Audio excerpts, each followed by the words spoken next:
IB Nation, welcome back to another edition of the Irish Breakdown Podcast.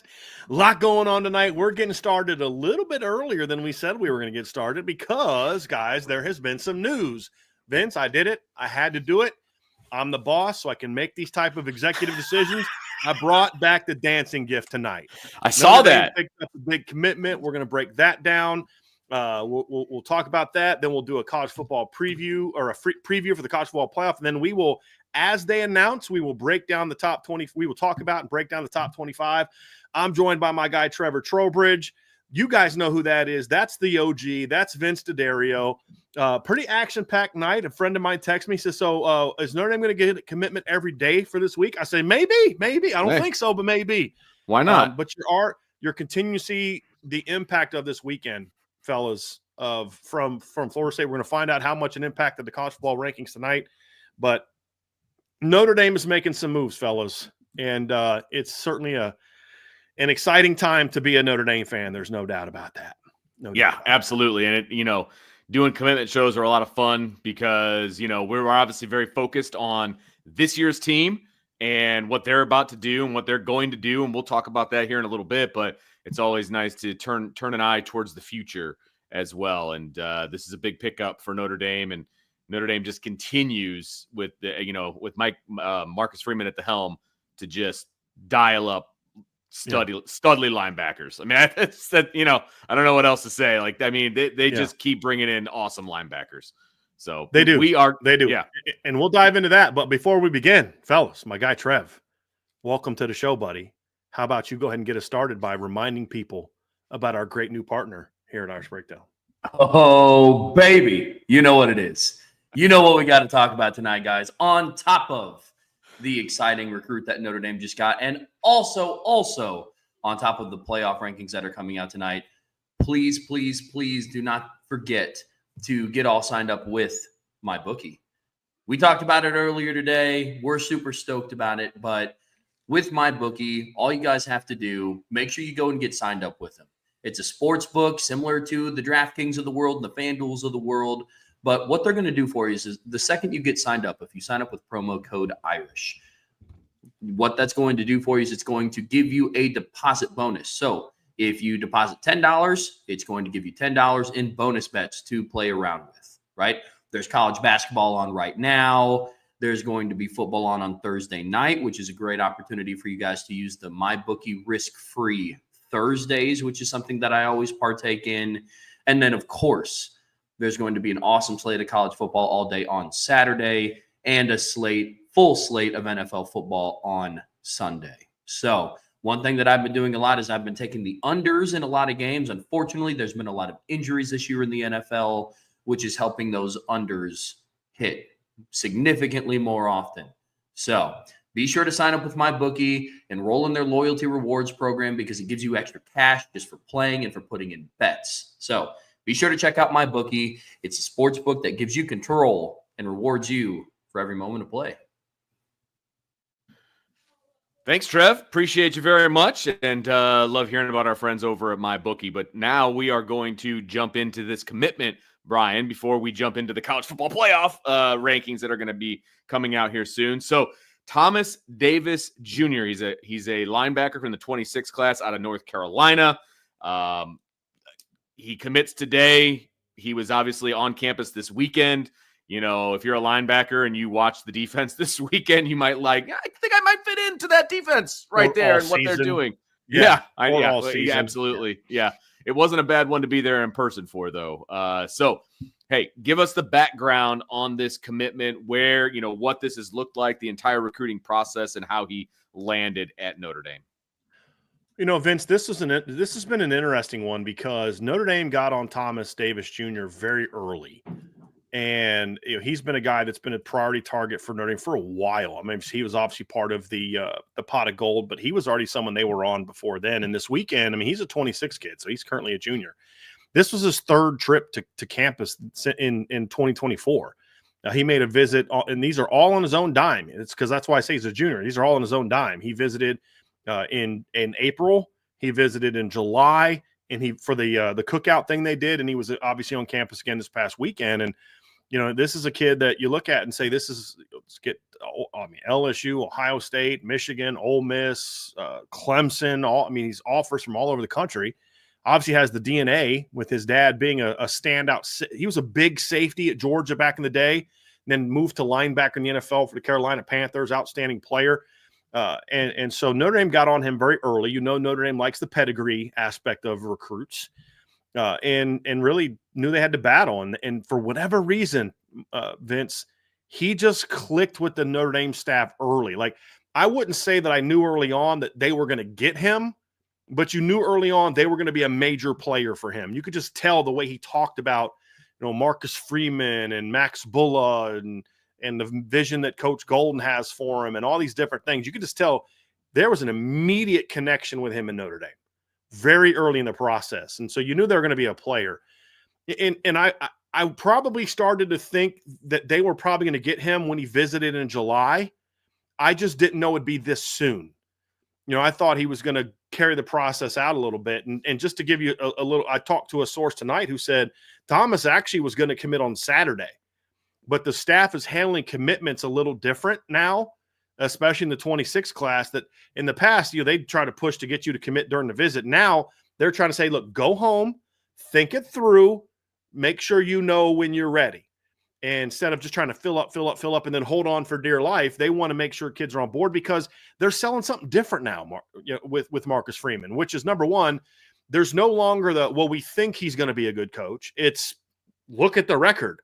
18-4 the last 2 years, and 16 of their 18 wins are by double digits. You know what I mean? Like, they've scored over 40 points more times the last 2 years than they've ever had in school history in a 2-year stretch. And there's still 3 games left of the regular season. We've never seen anything like this from Notre Dame as far as a level of dominance over a period of time. Now, dominance is not good enough because you've also got 4 losses and that.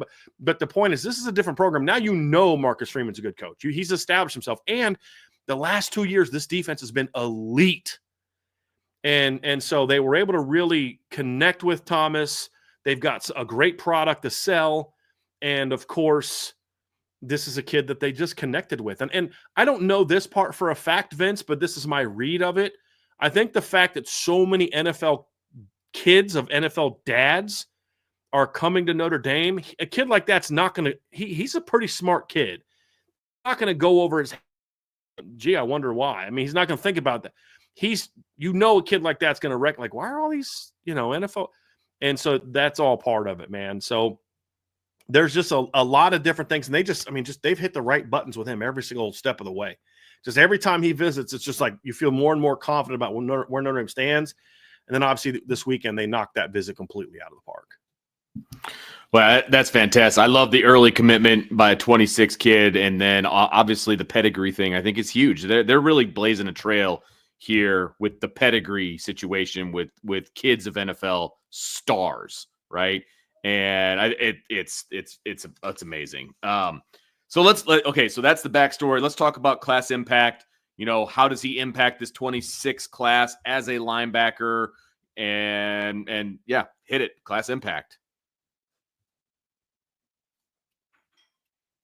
He's the first linebacker in the class. And I think where you're going to see is I'll have more on the 25 linebacker recruiting later in the week. I'm going to hold off on that right now. But the thing I like about this young man, Vince, is he's an inside linebacker.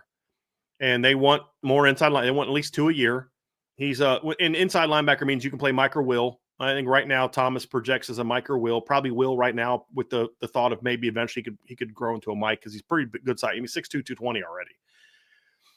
And so you see that aspect of it. But I mean, the reality is, guys, we could talk all we want about, how he fits into the class and all that kind of stuff. But the reality is you got to be a pretty confident linebacker to commit to Notre Dame right now to play linebacker. And because if you're looking at okay, Drake Bowen's your starting Mike, he's a sophomore. Kingston's a freshman. Jay Nosbury's a sophomore. Bodie Cahoon is a freshman. You've got Anthony Sacca committed, who's a top 100 kid. You got Josiah Kia committed. Notre Dame's in a great position for Madden Faramo, who's on campus this weekend as well. That Thomas Davis Jr. knows exactly where Notre Dame stands with Madden Faramo, and he still said, "Yeah, I want to come." So you're getting a kid already right there that has confidence in himself that, hey, I don't care who I'm competing with. I'll compete against whoever. I'm going to go do my thing.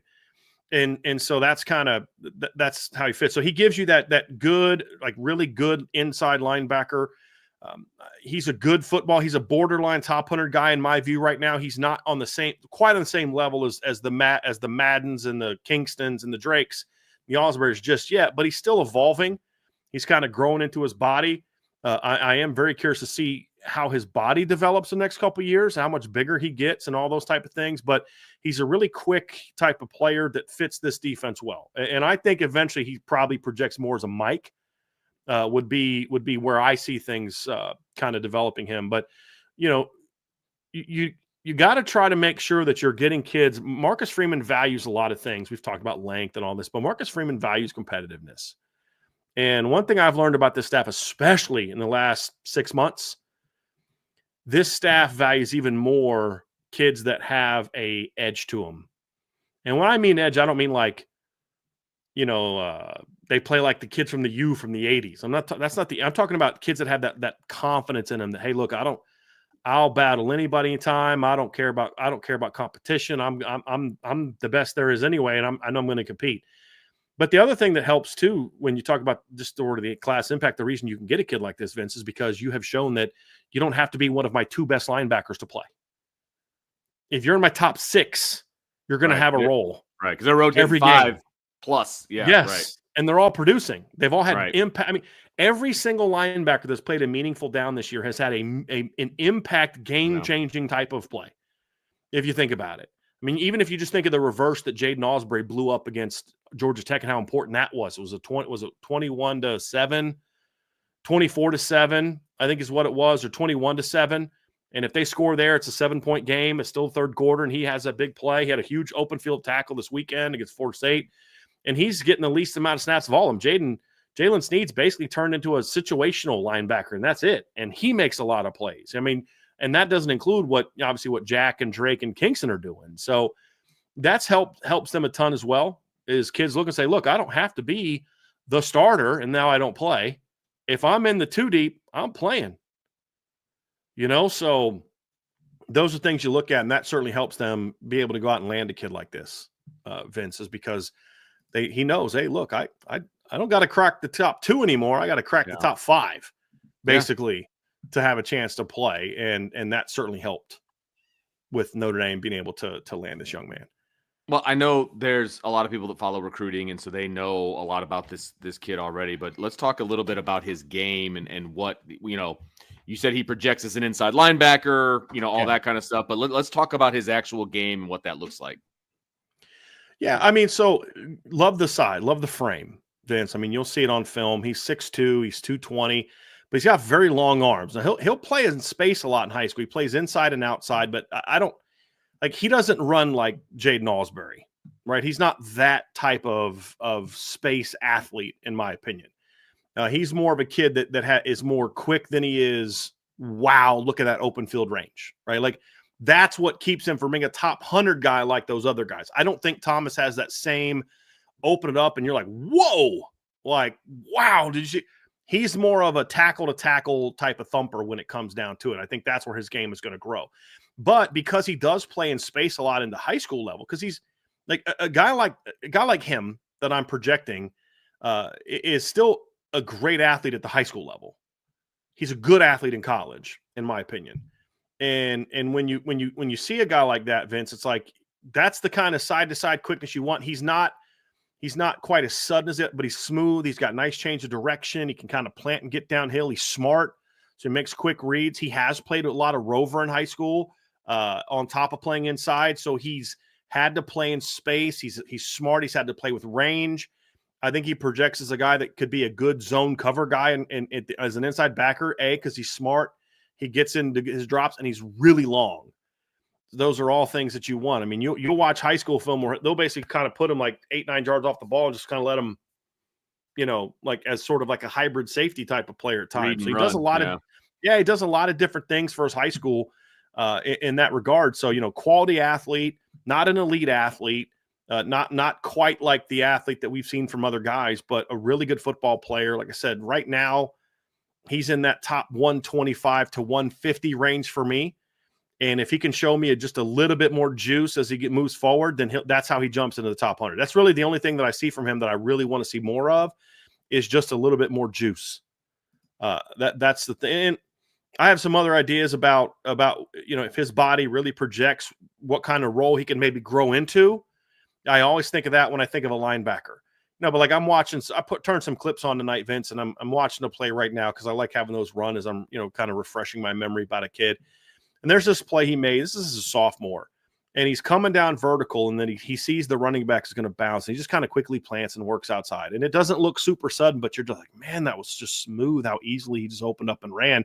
And then he looks like he's still a couple feet away from the linebacker. Next thing you know, he sticks his arm out and knocks the ball out. And you're like, I didn't even know he was close enough to get his arm around that guy and knock the ball out, much less, I didn't know if he was close enough to even tackle the guy, much less get his arm around and knock the ball out. You know what I mean? You're just like, he's just got that really, really special length and that really special frame that you're like, this kid could play Will. This kid could play Mike. Who knows? This kid could all of a sudden blow up like Bryce Young did from his junior to senior year. And the next thing you know, you're talking about having him come off the edge as an edge rusher. That's not what I see now, because this is a kid that drops into coverage and plays some safety. I'm just saying, like, with that kind of frame, all those things are on the table. But high football IQ, Vince, rangy type of kid, as a potential box player. He's one of those kids that when he arrives at the ball, even as a sophomore, and you really see this junior, like he arrives with some natural force. You know what I mean? Like, it's like he's not running that hard, and then he hits the guy, and the guy, you're like, whoa, that was some pop right there. You know what I mean? But the thing you also see, Vince, is you can watch as a kid, as sophomore and junior film, and say this kid knows how to play the game. He doesn't get his feet stuck in the ground. His feet are always kind of moving, but he's also not like herky jerky. Anticipation is really excellent. His ability to get through the line of scrimmage is really good. He's a solid tackler. And as I said, they ask him to do a lot in high school. Like, they ask him to play all over the field, in space, be that playmaker. And that's going to allow him to be even more effective as he gets to college, and they kind of condense a little bit the amount of range, or not range, but the amount of room he's got to work with. If I'm correct, and he's going to be an inside linebacker, you get him to even in tighter quarters, and that athleticism is going to pop even more, and he's going to be even more productive. But he's already, like I said, a really good football player. And he's really good in space in high school. I just don't know that translates to be the exact same type of rover type of guy at the next level. He's a guy that I more see being a Drake Bowen type, a Kingston type in regard to the role he has in this defense. And like I think he's probably more like Kingston role-wise, because I think this is a kid that has some potential to line up on the edge and rush the quarterback like Kingston does. Whereas Drake is more of just a pure off-ball linebacker. I mean, just Drake is your throwback in a modern – like, Drake Bowen has the mindset of a 1980s linebacker with the athleticism of a modern linebacker. Like, that's Drake Bowen. And whereas Kingston's just like pure modern linebacker. I think Thomas is more like that than Drake, because he can play off-ball linebacker. He can play in space a little bit against – like, you could bump him out against tight ends like you could Kingston. And I could see this kid also coming off the edge in some situational roles like Kingston does. So I think that's more of the role that I see them, because that's what I love about Kingston and Drake, is because they're very similar players, but they're also different. Yeah. And that's why I think eventually the linebacking group is going to be Drake at Mike, Kingston at Will, and then Jaden Alsbury everywhere. You know what I mean? Like, that's eventually and then Madden can kind of come in and be that guy that can play Mike or Will, and Saka could play Will and you know what I mean? Like, but this kid could do that. Plus, I think he could do what we're seeing a little bit from Kingston this year, where he could also be a third down, nickel rusher as well. And that's something I like about Thomas's game as well. Very good. Very good. It looks like we might actually get to where we need to be. So make sure you guys stick with us, because we are going to break down the CFB rankings in just a moment. But in the meantime, make sure you hit that like button, that subscribe button, that notification bell, share with your family and friends. And of course, jump on the boards at irishbreakdown.com. If you want to get in on the dancing, GIFs, whatever, however you pronounce it. I still don't know. But if you want to get in on that, you've got to be on the boards. You would have known that something was coming. Something was in the midst of happening. You would have known it. And that's the only way you're going to find out is on the board. So maybe jump over to boards.irishbreakdown.com, and then you'll be in the know as well. All right, fellas, it's about that time. It is Tuesday night in November. That's all you have to say to know that we're about to talk about some college football rankings. And Michigan State and Kansas took a little bit longer than they needed to, but we are going to get to some live college football rankings here momentarily. And we're going to break it down as we see it and how it's going. And so that's how this is going to go. As they come up, we're going to write them down. We're going to talk about them. And then once they're all out, we're going to have a little bit of analysis. And we're going to kind of go around the horn and kind of talk about it and what we think is right, what we think is wrong, and all the fun stuff that we always do. So we just got Trevor down there on mute the whole time. He's just like the anticipation of growing. Like, I can't wait to unleash my thoughts on this sucker, baby. Oh, man. I can't wait. I can't wait. So they're going to squeeze it in between basketball games. That's the fun part about our friends over at ESPN. But it'll be a short show for them, but it will not necessarily be a short show for us. So see, just kind of wait. This is why we also said we're going to start at 8:30, because we thought about starting early to preview the playoff, and they're like, hold on, there's no way they're going to start at 8:30. Never. So it would have timed up correctly if it wasn't for Thomas Davis. I'm glad he shook things up a little bit. That's a good pickup. But and a great start to that class. But yeah, it's going to be interesting, Trev. You know, you and I were talking about this earlier today about how we think things are going to go, because Vince, there was this big shakeup this weekend. You know, what happens with Georgia? What happens with Miami? Yeah. You know, like how does that impact Notre Dame? How does that impact, you know, Alabama? You know, like Alabama's going to leap Notre Dame. Well, they say that if a team you beat that's considered good win loses, then that's going to impact your rankings. And then, of course, you know, that Georgia win doesn't look as good for Alabama now, depending on how they fall with their second loss. So it's going to be very fascinating to see, you know, where all this goes and how it impacts Notre Dame. You know, like where's Louisville? Absolutely. Where's Army? Where's A&M? Right. You know what I mean? Like there's how far Army's does Miami and right. And Miami falling, as Trev and I said, Vince, it doesn't matter if Miami falls behind them, because the ACC playoff team is going to go ahead and Notre Dame anyway when it's all said and done. The ACC champ's going to leap Notre Dame anyway. So whether they're ranked ahead of them or behind them, they're going to be behind the ACC champ anyway. Right. So, but that how they do Georgia and Bama from a Notre Dame standpoint is going to be the most fascinating thing tonight, Vince. It really, really is. And 100%. Ole Miss, where does Ole Miss go? Well, are they within striking distance if they went out of getting into the back end of that sucker?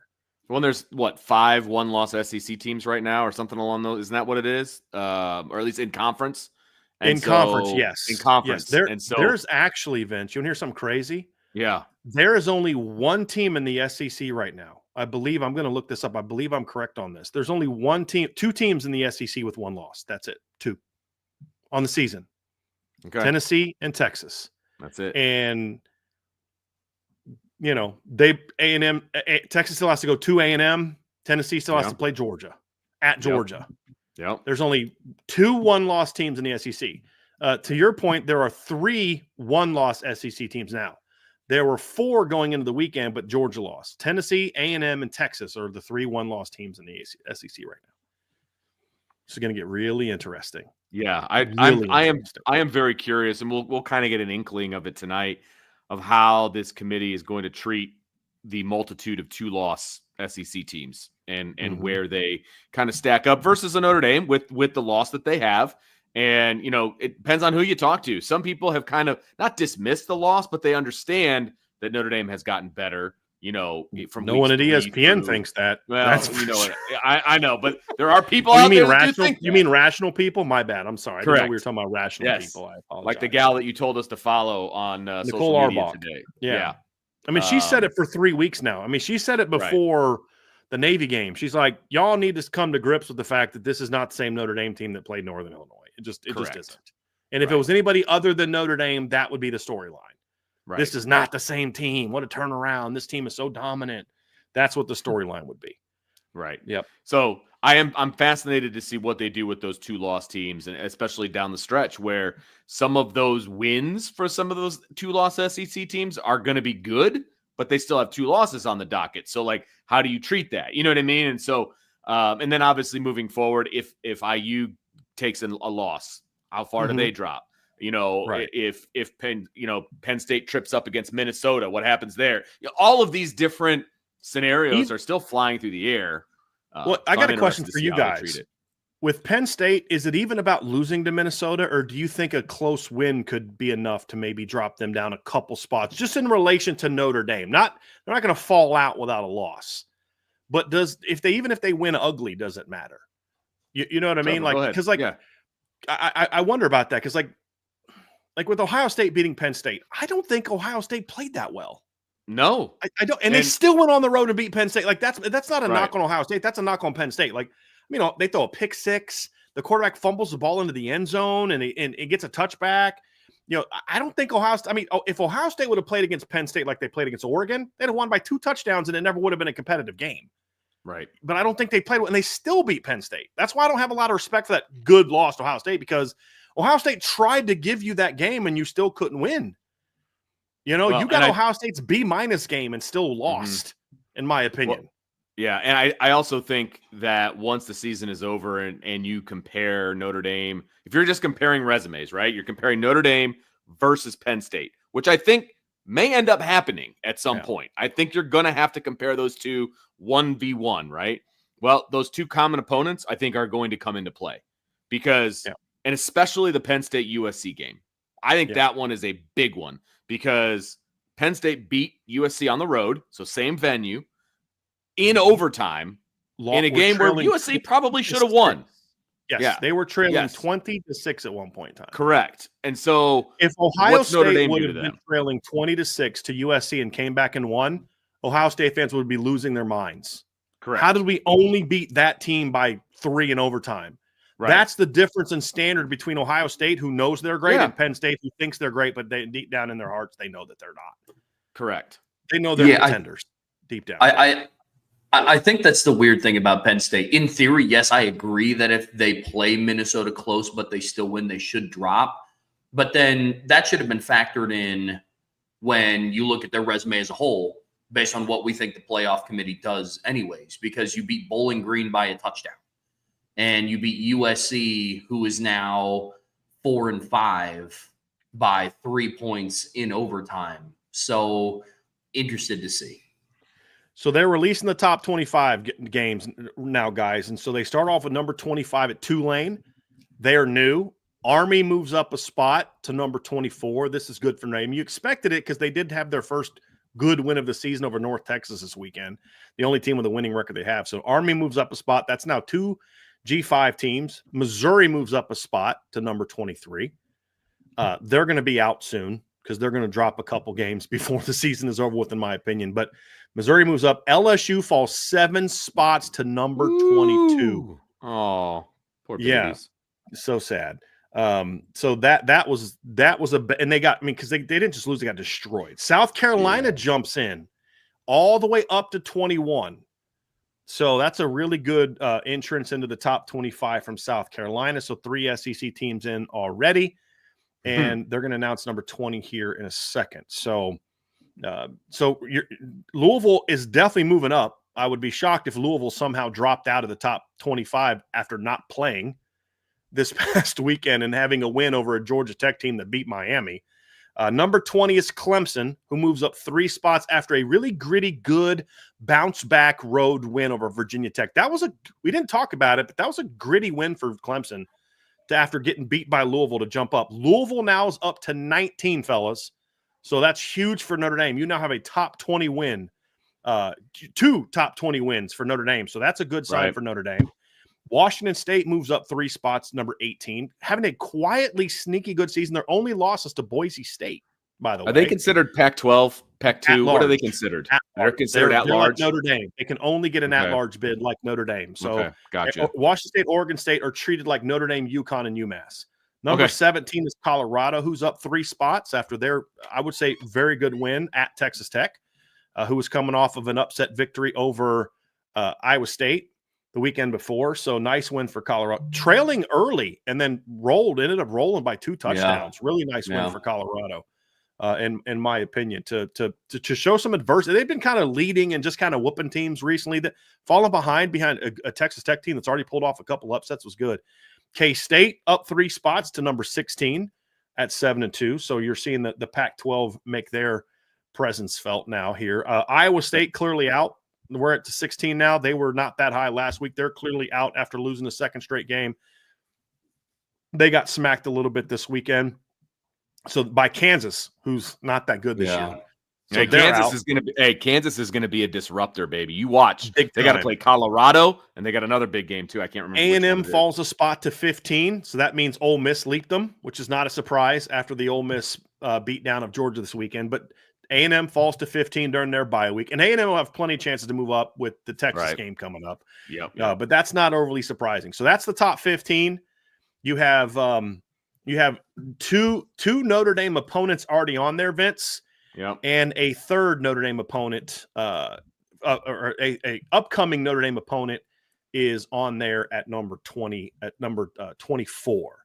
So initial thoughts so far, guys, of the top 25. Trev, start with you. Yeah, I mean, so far, I think the committee's doing a really good job of getting it right. I saw they just put up number 13. Yeah, I'm sorry, guys. Number 14 is SMU. So SMU is in at number 14. I thought they were going to talk about the top 15 because they went away from the ranking. But SMU is number 14. And number 13 is Boise State, who obviously would be the highest ranked group of 5 team so far in the rankings. Number 12 is Georgia. Georgia fell all the way to 12, fellas. Wow. That is a big drop. And they're behind Miami. That kind of surprises me a little bit. Yes. Wow. That surprises me. Miami lost a competitive game to a scrappy Georgia Tech team who has some good losses. You know what I mean? So, and according to ESPN, Georgia at 12 with Boise at 13, Georgia's out of the playoff right now. Yeah, because Boise's going to jump them at the end of into the 12 spot. Yeah, exactly. So that is a very interesting turn of events, guys. Georgia's out, so they're getting ready to announce here the rest. Let's see what number 11. Let's see who that is. The anticipation is killing me, fellas. Who's 12? Georgia. I'm sorry, Georgia. SMU's 14. Right. Boise's 13. Georgia 11 is Ole Miss. Yeah. So Ole Miss is up to 11. So Ole Miss does not leap Notre Dame, but Ole Miss would now be the 11 seed. They're 11th ranked and 11th seed. They're both, which is interesting. Yep, because 12 would be Boise, who jumps from 13 to 12. They don't get knocked down by anybody. Since right now it would appear that Miami's still going to be a top 10 team, which is going to be very interesting. I'm very curious where they're going to have Miami right now. Yeah, very well. That having Louisville up at 19 helps them though, because they at least have that win. Yeah, you know what I mean. And the team they lost to, a 5-point game, is a quality Georgia Tech team who's lost to Notre Dame, who's lost to Louisville, who's lost to Virginia Tech, who's a scrappy team. 10 is Bama. Wow. So Alabama does not leap Notre Dame with 2 losses. So Notre Dame is going to rise up. Now the question is, are they 9 or are they 8? So Bama at 10. There's going to be a lot of action on the back end for these SEC teams, fellas. Very interesting. And I think, Trevor, this goes to the notion that Georgia win isn't as good now. That Georgia win's not a whole lot better for the A&M for Notre Dame at this point in time. Yeah, I agree. I mean, 9 is Miami. So Miami and Georgia both fall behind Notre Dame. Wow. So Miami is the number 9 seed. So as of right now, guys, Notre Dame would be a home team in the playoff because they're going to at least be at 8, which I expect Notre Dame to kind of come in here at number 8 is my prediction. But isn't Miami going to leap? Isn't Miami going to leap? Or SMU still has a – you're right. So no, you're right. Miami's going to be – You're right. Yeah. No, you're right. You're right. Notre Dame is a number 8. So Notre Dame comes in at number 8. So that would put them as the 9 seed. You are correct, Vince. You are correct. So Notre Dame is in at number 8. So they are up 2 spots since last week. Number 7 is BYU taking a jump. Tennessee, Volunteers of Tennessee are now at 7. Apparently they were very impressed by BYU needing the officials to help them beat Utah this weekend. Apparently. That was unbelievable. They stole that game. A From not them. very good Utah team. Right. Very, very, very interesting. And Indiana's also now going to go up. Mm-hmm. So, well, see what they do next. Of course, IU's going to go up because they're going to play Ohio State. They want that to be a top 5, top 6 matchup. Sure. You know what I mean? What? Yeah. Number 6 is BYU. So that is I'm actually where was Indiana was ahead of BYU last week. But my thing is, Vince, last week Tennessee was ahead of BYU and Indiana. That's the reason I'm talking about Indiana going up is because of that. I think you could be right that it's like, hey, let's give Ohio State an even better win. But right now, or IU a good win. Tennessee, true. Well, they were already going to be a good win. But Tennessee got leaped by BYU and Indiana despite having a convincing victory this weekend. That's the weird thing about it is Tennessee had a good win this weekend. They beat Mississippi State by 19 in a game that they were clearly, in control of the whole game. So how does BYU barely beating Utah, who stinks this year, impress them and make them all of a sudden a better team in the eyes of the committee? I don't understand that one, to be honest with you. Yeah, I don't know. SMU didn't play this weekend, so it doesn't improve their strength of schedule. Kansas State didn't play this weekend, so that doesn't improve their strength. I don't get that one. Indiana's a 5. So Indiana's now your top 4. You're gonna have Penn State in the top 4. I'm about to lose it, guys.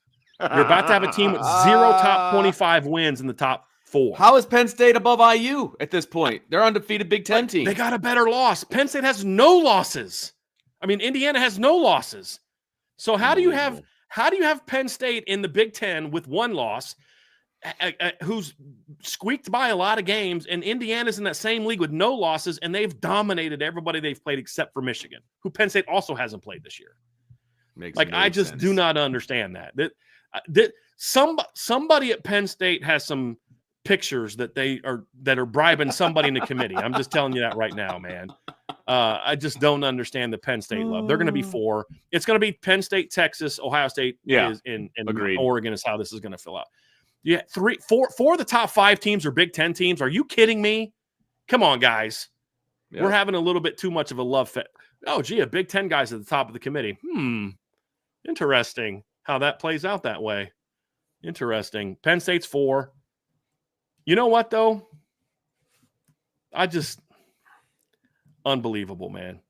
And that bumps unbelievable. That bumps them to the 11. They're going to play the 11 seed, right? They're the 6. No, they're the 5. They would be the 5 seed. Yeah, they're the 5. Yeah, they would actually no. Penn State's 6. They would play Ole Miss. Ole Miss would smack them. Texas is 3, which we expected, and then we'll see Ohio State and Ohio State will be 2. Oregon will be 1. So, guys, just overall, just thoughts of. Because we know what 2 and 1 is going to be. So just overall thoughts of just initially what you guys are seeing from the rankings so far. Go ahead, Trev. I'm still filling stuff out over here. Yeah, I'm kind of taking it all in as well right now. I mean, I understand based on I'll start with IU because Penn State is the one that I'm sure will be a hot topic of discussion throughout the night. I understand why IU is up to 5th based on where they were before and who lost and they haven't won and yeah, they're dominating opponents. But again, I just college football is going into week 11 and they have yet to play a team that has 6 wins. That just doesn't sit right with me that's the 5th best team in the country. It just doesn't. I get that. There's no angle of it. I get it. They're dominating everybody. And it's like, okay, well, yeah, But Trevor, I wonder what happens when they lose by multiple touchdowns to Ohio State, which I think is what's going to happen. How far are they going to drop? Like a rock. And that's the reason, Trevor, that this stuff matters. Because if they're too high, then they won't drop as far as they should, maybe, right? That's kind of where you're coming from? Yeah, it is. Because here's the frustrating thing. On paper, that's what should have happened to Penn State. But at the very least, I could see some argument where they're like, well, Penn State beat Illinois when Illinois was ranked. They aren't anymore. But IU has yet to play a team that has been ranked at all ever, at Not any even point 500. in the season. And if you're going to So say that about them, then you better count Navy as a win for Notre Dame. I don't want to. You better count that as Notre Dame's third win over a top 25 team, 100%. yeah, me 100%. personally, I do. Like when I look at it, I look at it through the lens of if I talk about like the matchup itself, I talk about who Notre Dame or who that team played at that time. Right. It So needs to be both. It needs to be to me. It needs to be both. Yeah. Yeah, especially when it's more than 2 weeks into the season, right? Because like I do think it's a little different when they say Texas went into number 10 Michigan and beat Michigan, because now we see what Michigan is. So it's not always like a fine line, but that's my one argument against that. It's like, yes, they are the better team than a bunch of 5-win teams. And now that you're putting them up at 5th, they lose their only ranked game of the season, and that might put them down to, do they move down to 8th and then Notre Dame moves down a spot to 9th? And Notre Dame has here's the thing, Trev. I mean, look what they did to Miami. Miami fell 5 spots and lost to an unranked team. How far are they going to drop Indiana if they lose to the number 2 team? Sure. Right? Like that's exactly what you're talking about. Like that's the problem with this whole process is what's your justification for jumping Indiana and BYU over Tennessee after this past weekend? Like, not that I'm not even saying that that's a wrong ranking. I'm asking why now? What happened now that they went on the road and barely beat, with officials' help, a Utah team who now I believe has a losing record?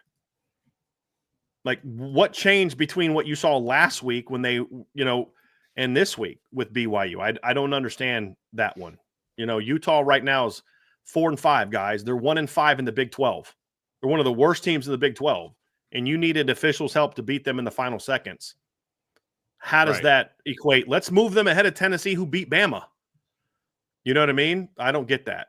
I don't get that at all. Yeah. The Tennessee one, I don't understand why they moved down like now, especially like the timing of it is weird. I think we can all agree there's not going to be a whole lot of discussion about the top 3. I think that's just right. No, I'm fine with the top 3. I mean, same. Although, again, with Texas, my only beef there is they haven't beat anybody either. They don't have any wins over ranked teams.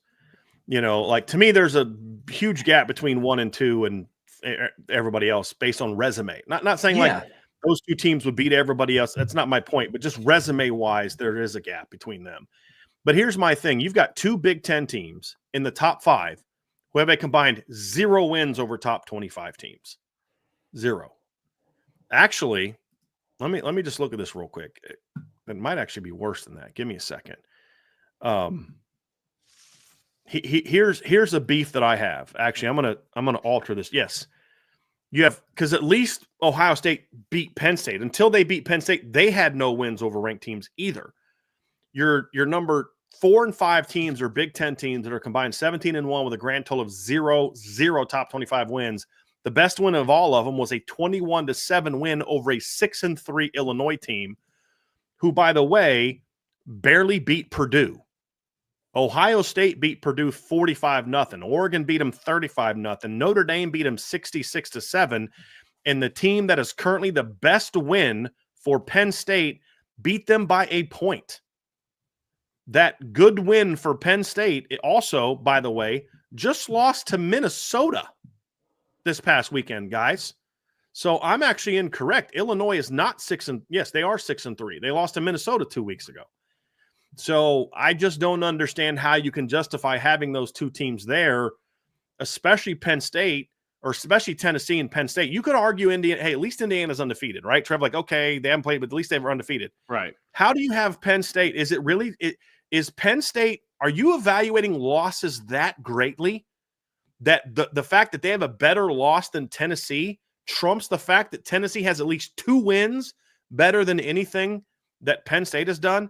Bama versus Illinois is greater from a quality win standpoint than Ohio State and Arkansas are from a better loss standpoint. Am I wrong? I'd take Arkansas over Illinois right now. I just And the problem is Penn State's schedule is so soft. There's no one else on their schedule that's going to expose them. That's the problem. You know what I mean? They're gonna be a top 5 team in the college football playoff with no wins over a ranked team. None. How does that make sense? Yeah, how does that make sense? I said this last week, and Brian, I know I've talked to you a lot about this. Vince, I think you and I talked about it after the post game on Saturday. I want to talk to somebody from the Penn State lens. I really do, because like I've said, like every supporter, every person who claims to break down that specific team that they follow, whatever the Irish breakdown equivalent is for Penn State, I want to know what the justification is, right? Like, I wonder if there's just Make your case, right? 100%. Like, what is it? Because from the other side of the table, it's you've gotten this far because the most impressive thing on your resume is a loss. It is like that. That's what's keeping Penn State here. Like, I think it'd be an interesting world to see in a world where, let's say, IU does beat Ohio State. What happens to Penn State then? Because the one thing that's clinging them to this high of a ranking is their loss to the number 2 team in the country. So what happens if that number 2 team in the country picks up their second loss? Now, granted, their 2 losses would be to the number 1 and the number 5 team in the country. So I guess we could kind of cross that bridge when we get there. But I want to know what it is about Penn State, short of the photo debacle that you brought up at the beginning of the show, which very well might be a case. But I want to know what it is. I want to know if there's just something that I'm not seeing or something that I'm not understanding. This one misses me. I don't understand Penn State being the 4th best team in the country. And there's no argument you could make. You know, I know the playoff committee has also taken into consideration the eye test, which I'm a firm believer that the eye test can only get you so far. But you can't even say Trevor, they failed that. They failed that. Right. I mean, Penn State doesn't even pass the eye test. They beat Bowling Green by a touchdown. They beat Illinois by 2 touchdowns. They beat UCLA by 16. They beat USC, who has a losing record, by 13. They beat a 5-4 Wisconsin team who got murdered by Iowa the next week by 15. They lost to Ohio State, and then they had the best win they've had this year so far, impressively, is a 29-point win over a Washington team that's now 5-5. I mean, that's what I'm saying. They really killed Kent State. I mean, literally, Penn State and Tennessee have a common opponent. They both played Kent State, and Penn State beat them 56-0. And Penn State had, Penn State's offense had 718 yards of offense, 8.9 yards per play. Great. Tennessee scored 71 points and had 740 yards against them and 9.3 yards per play. You know what I mean? And it's just, I don't understand how you can compare Penn State to any of the teams in the top 10 and say they deserve to be over that team. What's Penn State's record right now if they have Alabama's schedule, Notre Dame's schedule, Georgia's schedule? I mean, literally pick a team outside of Indiana and tell me they have a worse record. They have a better record than any of the teams in there right now. Sure. I mean, ridiculous. I mean, that's what's frustrating, because there's no aspect that you can look at Penn State's resume. Yeah, or any aspect that you can look at their ranking and justify it, which is why I said I want to know what the case is. It's not the eye test. It's not their resume. You can't even look in some world. I can understand. You can kind of say, well, IU beat UCLA really bad, so now they can compete with Bama, I guess. But with Penn State, I don't even see the argument. Trevor, there's no world in which Penn State should be ahead of Indiana right now. They're in the same conference. They play some of the similar teams. Yep. Well, Indiana, they have a better loss. Indiana hasn't played Ohio State. And they haven't lost. I don't want this whole show to turn into an anti-Penn State. We talked a lot about that. We'll talk more about that. I want to get some of your guys' thoughts on the rest of the rankings a little bit. Let's jump into the bottom, Vince. 20-25, Clemson, South Carolina going up, LSU falling way down, and obviously Army being in there. Tulane being there at number 5, guys, is very interesting from a Notre Dame standpoint. Navy has to play Tulane here real soon. I believe it's actually this weekend. Navy plays Tulane, who's now a top 25 team. That would be now. Navy, they can get that win. Does Navy have a shot to jump back in? Well, Tulane's in at 8-2. right? They have no big wins. They just got some good losses. If Navy then beats Tulane, they will have also beaten two-loss Memphis, and one of their losses was to Notre Dame. Is there a shot that Navy jumps back into the top 25 That would if be they beat huge. Tulane this weekend? Because the problem is Army's probably going to fall out if Notre Dame beats them. Possibly. So if Navy could just flip spots, right? You know what I mean? And then you still got 3 ranked wins, which is more than a lot of the teams that are hovering around Notre Dame right now. And I think that would be massive if that could actually happen. And so not only do I think Navy needs to win, but I also think they need to win, not handily, but control that game. You know what I mean? And like, hey, this is the 25th team, to the 25th ranked team in the country, and they did that to them. The other piece of the 20 to 25 or 21 to 25, whatever we're looking at here, I was hoping Army would be a little bit higher because the AP has them at like 18, I think, right now. And I was hoping that they would get a little bit higher, but, I at least agree. they're still ranked. But I also think the committee's closer to having Army right. If I take out Notre Dame, fine. What's good for Notre Dame, the reality is the best win that Army has is over a 5-4 team. That's an in and not. I mean, that's the thing is they don't have that kind of win.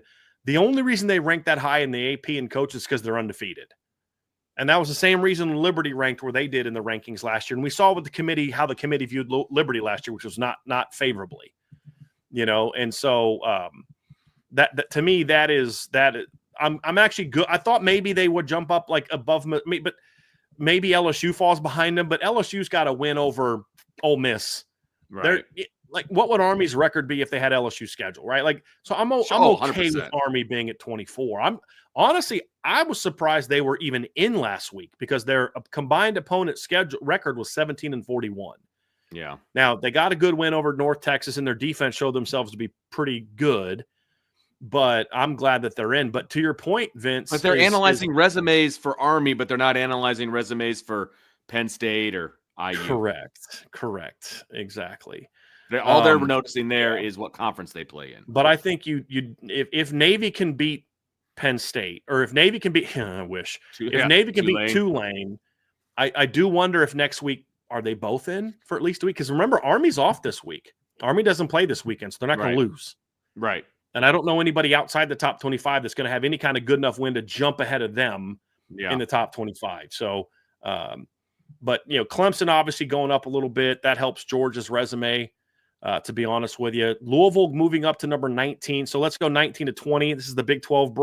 This is the Big 12 bracket version of the bracket. You have Louisville at 19, Washington State at 18, and then Colorado, and then Kansas State coming in next. Obviously, Iowa State get knocked out, hurt them. They're now down to 3 teams in the league, and then Texas A&M at 15. Not surprised that A&M's at 15. I expected that with Ole Miss jumping them. They had A&M ahead of LSU, unlike the voters who last week, for some ungodly reason, put LSU ahead of Texas A&M a week after A&M beat them by 15. 15 is good. So you look at it right there, guys, in that next version of the bracket, 15 to 19, you have 2 teams that Notre Dame beat, one on the road, one at home. That gives Notre Dame's resume a major boost, because I think both of them can probably sustain a loss and have a chance to stay in the rest of the way, especially if A&M's loss is not an upset, meaning their loss doesn't come until a couple weeks from now or 3 weeks from now if they happen to lose to Texas at home. A&M plays New Mexico State this weekend. They're not losing that game. I'd be shocked if they lose at Auburn and then they got Texas. So by the time they play Texas, they're going to be creeping up on they could be creeping up on the top 10 again, which only helps Notre Dame standing. And if they lose to Texas, then they're still going to be in the teens, which again boosts Notre Dame's resume a little bit, guys. And then Louisville plays at Stanford this weekend. Then they're home against Pitt. So even if they lose at Kentucky into the season, they're going to rise enough over the next 2 weeks, as long as they don't get upset, to still be a top 25 team, even if they lose to Kentucky at the end of the year. So I think this latest batch of rankings certainly helps Notre Dame's cause. That's for sure. And it helps BYU a little bit, seeing Colorado and K-State both go up 3 spots, because they're going to get one of those 2 teams in the Big 12 championship game, which is going to help them. And BYU being ahead of Notre Dame, I got no problem with. They got 2 top 25 wins. No problem with that. I don't know. It's more the process. BYU deserves to be ranked ahead of Notre Dame right now. They've played Northern Illinois caliber teams and beat them. They've got 2 top 25 wins, including a win over number 14 SMU and number 17 K-State by 29. It's just what changed this week that makes them leap Tennessee. That's my only. They should have been ahead of Tennessee last week. That's my only beef with that. But them being ahead of Notre Dame is irrelevant because they're going to be ahead of Notre Dame. And even if BYU, let's just say the committee was like, that was an ugly win over Utah. We're going to drop you below Notre Dame was killing. It doesn't matter. They're going to go ahead of Notre Dame anyway because they're going to be a top 4 seeding. Exactly. Yeah, exactly. Same with Miami. Miami being ahead of Notre Dame, behind Notre Dame means nothing for Notre Dame because they're still going to leap Notre Dame. Right. Because Notre Dame can't be in that top 4. So, yep.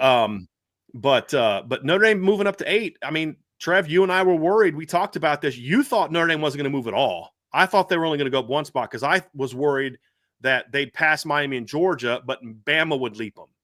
And we saw that didn't. We saw that did. Not only did that not happen, there's now a team between Notre Dame and Alabama. Yeah. Whereas last week, Alabama was right on Notre Dame's heels.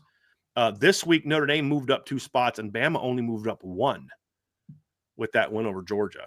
I really thought I wonder Alabama. How much Georgia Tech beating Miami is what helped Notre Dame with that. Yeah.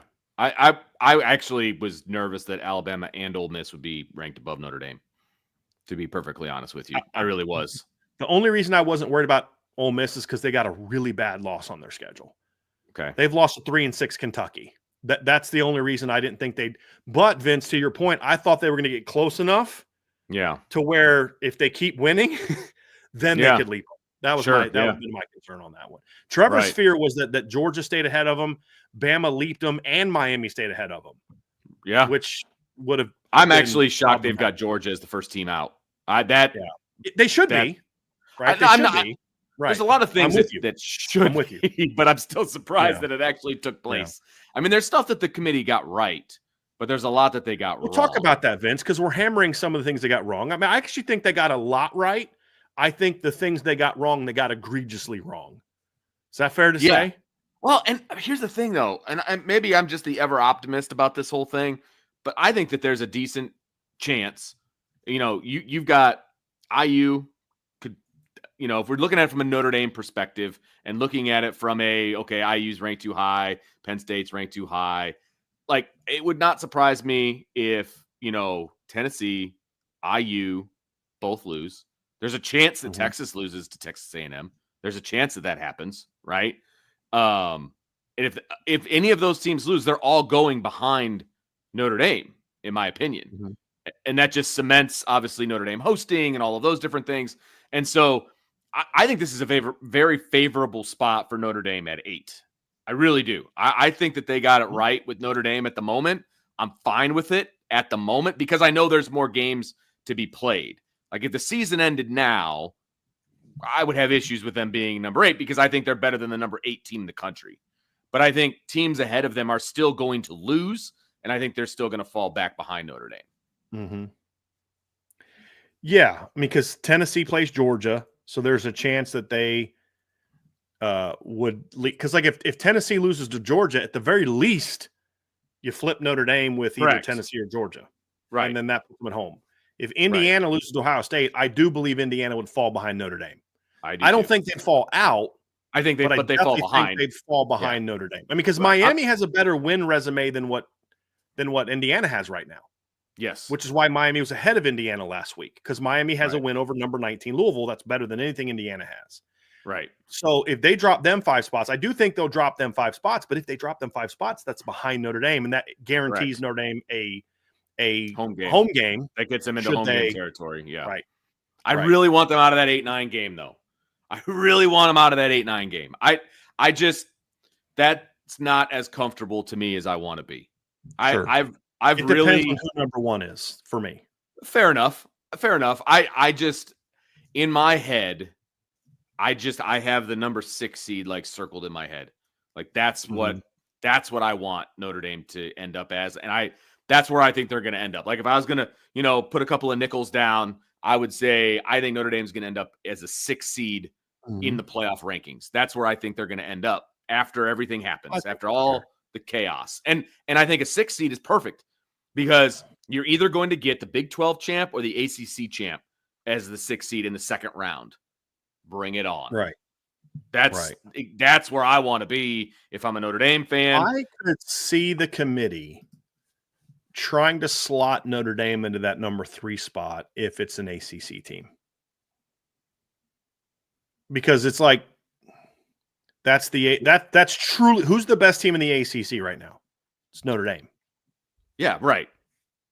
Right. So why have Notre Dame knock out another Power 5 champ when we can just have them take care of the ACC champ if they're the 6? If they're the 4 seed, it's a little harder to get Notre Dame all the way up to 1 because honestly, the 5 seed, as long as there's no upsets, the 5 seed should be the loser of the Big Ten title game.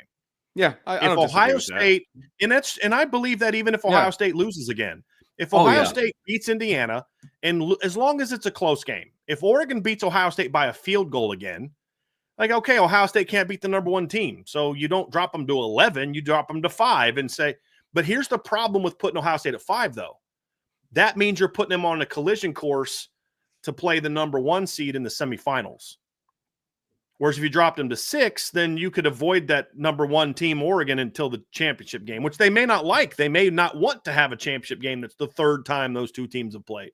Right. So it's interesting, but just based off resume, with the win over Penn State, with the win over Indiana, and your only loss being to number 1 Oregon, as long as Oregon doesn't get upset, I think that the loser of the Big Ten title game should be number 5. Like, I don't have a problem with that as long as it's a competitive game. Right. If Ohio State beats Oregon by 27, then Oregon might consider falling down to 6 or something like that. Same thing if Oregon beats Ohio State. Yeah. But even a 2-loss Ohio State team, if their only loss is 2 really close games, neither of which were played in Columbus, to the same neither team. of which were played in Columbus, I'm fine with them being 5. Yeah. Especially if they handle Indiana this weekend. Because like I said, Ohio State did not play well versus Penn State and still beat them. Like we talked about Notre Dame, the mark of a good team is when you don't bring your A game and you can beat a good team away from home. That's what we talked about, like with Georgia Tech. Notre Dame didn't play that well against Georgia Tech and smashed them. Right. You know what I mean? And I mean, Notre Dame basically toyed with Louisville for 3 quarters. Like that's the mark of a good team. Where Ohio State tried to give Penn State that game, and Penn State was like, "No, we're still not good enough to beat you." You know what I mean? So I'm there. After that, okay, where does Notre Dame slot? Right. That's why I'm saying 6. Penn State thing so frustrating. Right. But I am curious, how does the common opponents between Notre Dame and Penn State change things? Which right now there are none, but in the next 3 weeks there will be 2: Purdue and USC. And the thing that's unique is they're playing both of those teams at the same place the game was played. Both were at Purdue. Both will be at USC. Right. So that's going to make it really. That's about as even as it comes, right? When you're talking about common opponents and things of that nature. So, and I do think at the end of the day, if you're trying to figure out, who's, for example, who's 6, who's 7. Okay. So if you're the committee and you've got Penn State and you've got Notre Dame, and I said this earlier, if you're comparing those resumes at the end of the year, I still think Notre Dame's resume is going to be better than Penn State's resume. And I think they get the nod at the end of the day. Yep. They got to play USC and they got to beat them by worse than Penn State did. And they still have to take care of business against a ranked Army team. And they got to take care of business against Virginia. All of those things need to happen. But if that happens, I think when you start comparing resumes with Penn State, because they don't have any quality wins left on their schedule. So you compare resumes, Notre Dame's going to have more top 25 currently ranked teams. Way more. Right? And they're going to have better results. I think, obviously it hasn't happened yet. I think they're going to have better results against 2 common opponents. And Illinois still has to play Rutgers they have to play Michigan State at Rutgers at Northwestern. It's not a guarantee that Illinois is going to lose and win all the rest of their games and be 9-3. Right. There's a chance they could lose another game or 2. Which then what is that Penn State's resume? I mean, then what are you hanging your resume on? USC? I mean, what's your best win at that point in time? Wisconsin? Who has to play Oregon and at Nebraska and Minnesota? You know what I mean? So I do hope that the committee is willing to make some of those shakeups, which we kind of saw this week, guys. I mean, by putting Indiana and BYU ahead of Tennessee. We've shown that they're willing to move a team down despite winning and winning handily, which is what they did with Tennessee. So at least there's some of that hope where if Notre Dame just, again, keeps doing what they've been doing and Penn State keeps doing what they've been doing, then Notre Dame will have 2 far more convincing wins than over common opponents, and over their overall resume is just going to be stronger, in my opinion. And that loss to Ohio State becomes less impactful because you realize, well, they haven't beat anybody. You know what I mean? And so that's how I see it.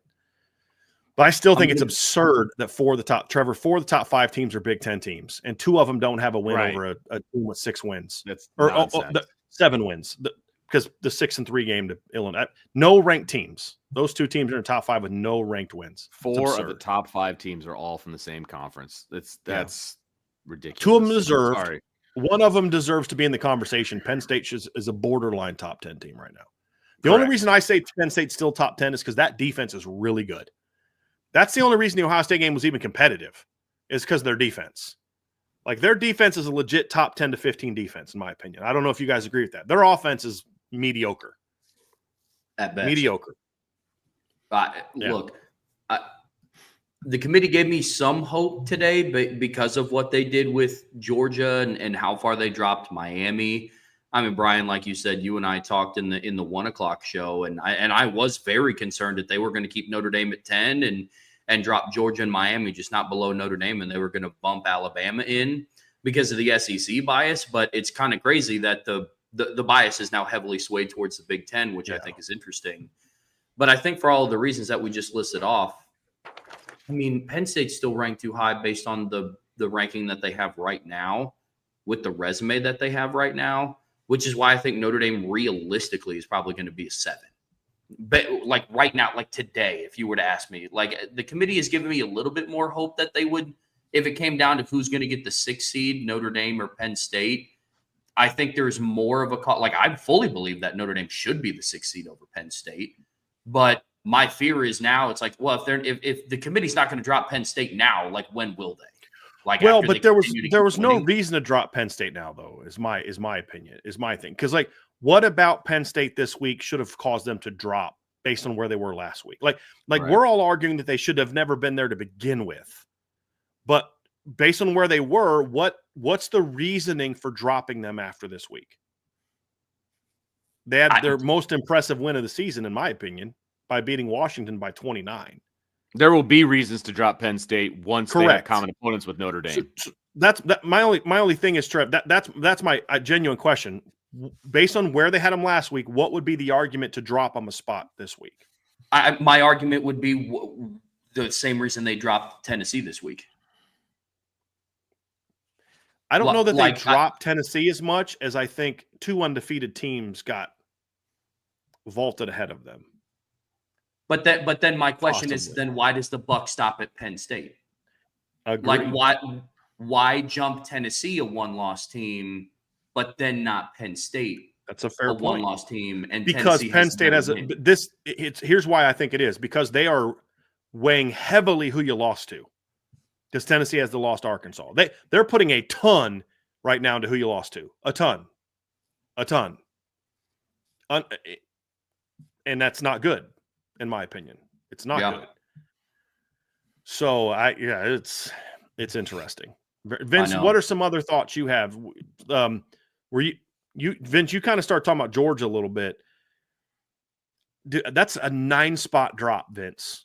Yeah, but they're 9-spot drop. But they're poised to move right back in if they beat Tennessee. Into the top 12, but I don't know how much they're going to go up. You know what I mean? Like, sure, but I think at this point, they're not going to. You could see Tennessee dropping out if Georgia beats them convincing. Yes. My point is, we'll get to that. I just want a gut reaction before we start kind of getting. My gut reaction is I'm surprised. Did any of us Did any of us see them dropping them all the way down to 12? No. Behind guys, you realize they dropped them below. They were ahead of Miami last week. Right. They dropped them below Miami as well. Not a team that lost. They didn't just drop them behind teams that won or didn't play. They dropped them behind a team that also lost this past weekend in Miami. Yeah, no, I am shocked by that as well. And it doesn't even matter what the outcome of that game was, because normally committee doesn't care because it's Georgia. So no, I'm shocked by that. But if you're a Georgia fan, you could be upset that you got dropped as far as you did. But at this point, the SEC championship is out of your hands. Like, that's obviously, I think that's out the window. And so now you just want to get in. You just want to get in. And I think they're poised to be able to still get in. And so if you're a Georgia fan, you're like, yeah, as long as we get in, we're good. You know what I mean? Like that's gonna be their mentality.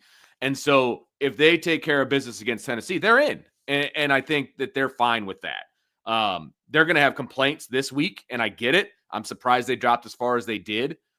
But now they're poised to jump right back in after a week, as long as they beat Tennessee. What are your thoughts, Trev? Yeah, I mean, first and foremost, I'm shocked that they dropped them that far. I truly am. But if you go based off of what we believe the requirements are that the committee looks at, Georgia's resume is now, I mean, Georgia's best win is over Texas, which, Brian, you and I talked earlier today, wasn't even a great team win. It was a great defensive win and a great offensive win for Trevor Etienne. But and Texas just didn't play very well. Yeah, yeah, agreed. And, not only did you lose, you lost by 18 points to an Ole Miss team who has already lost to a 3-6, 3-7 Kentucky team already this year. And you can't even go based on the eye test, because even in some of the games that Georgia has won, like, they haven't looked good. 13-12 over a 3-6 Kentucky team, only beat a 2-7 Mississippi State. I mean, Toledo beat Mississippi State far more convincingly than what Georgia did. Even the Florida game. The Florida game did not look like the final score does not reflect how close that game was. And if DJ Lagway doesn't get hurt, guys, I'm just saying. If DJ Lagway doesn't get hurt, I'm very curious how that game shakes out. So I do agree that with a win over Tennessee, that puts Georgia right back into the mix of everything. But I don't know if it's as guaranteed as it might have been in the past, right? So it's that game is going to be real interesting. Because two of the teams ranked ahead of them would be teams that beat them. And Bama didn't beat them convincingly because they made it closer, but Bama was in control of that game for a long time. A very long time. Vince, to your point of them getting in, I don't disagree if they beat Tennessee. And they also have a chance to beat a Georgia Tech team that now is going to be viewed a lot higher. Because let's be honest about something else, guys. If the committee really wants Georgia in the top 25, if they really do, then they're going to do something that helps Notre Dame. And what that's going to be is Georgia Tech's off this week at 6-4. If Georgia Tech beats NC State on the 21st, it's the middle of next week.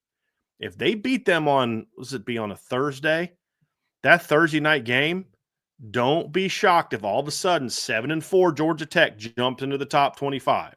Think about it, right? Because they're going to have 3-point loss to a good Syracuse team. They would have lost to Louisville. They would have lost to Notre Dame, lost to Georgia Tech. They didn't have their starting quarterback against Georgia Tech. They beat Miami. They beat NC State.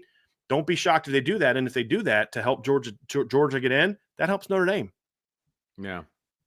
So, my point is them falling to 12 with Notre Dame at 8 makes it almost impossible for Georgia to leap Notre Dame now. That's my biggest takeaway as a Notre Dame fan, is I don't see any scenario now based on how the rankings came out of Georgia. Now, Bama's still within striking distance, perhaps Ole Miss, but I don't see any scenario in which Georgia leaps them without somebody else falling. Because to your point, Vince, was it you that said Georgia doesn't control their own destiny anymore? You said that, right, Vince? I said that. Yeah, I did.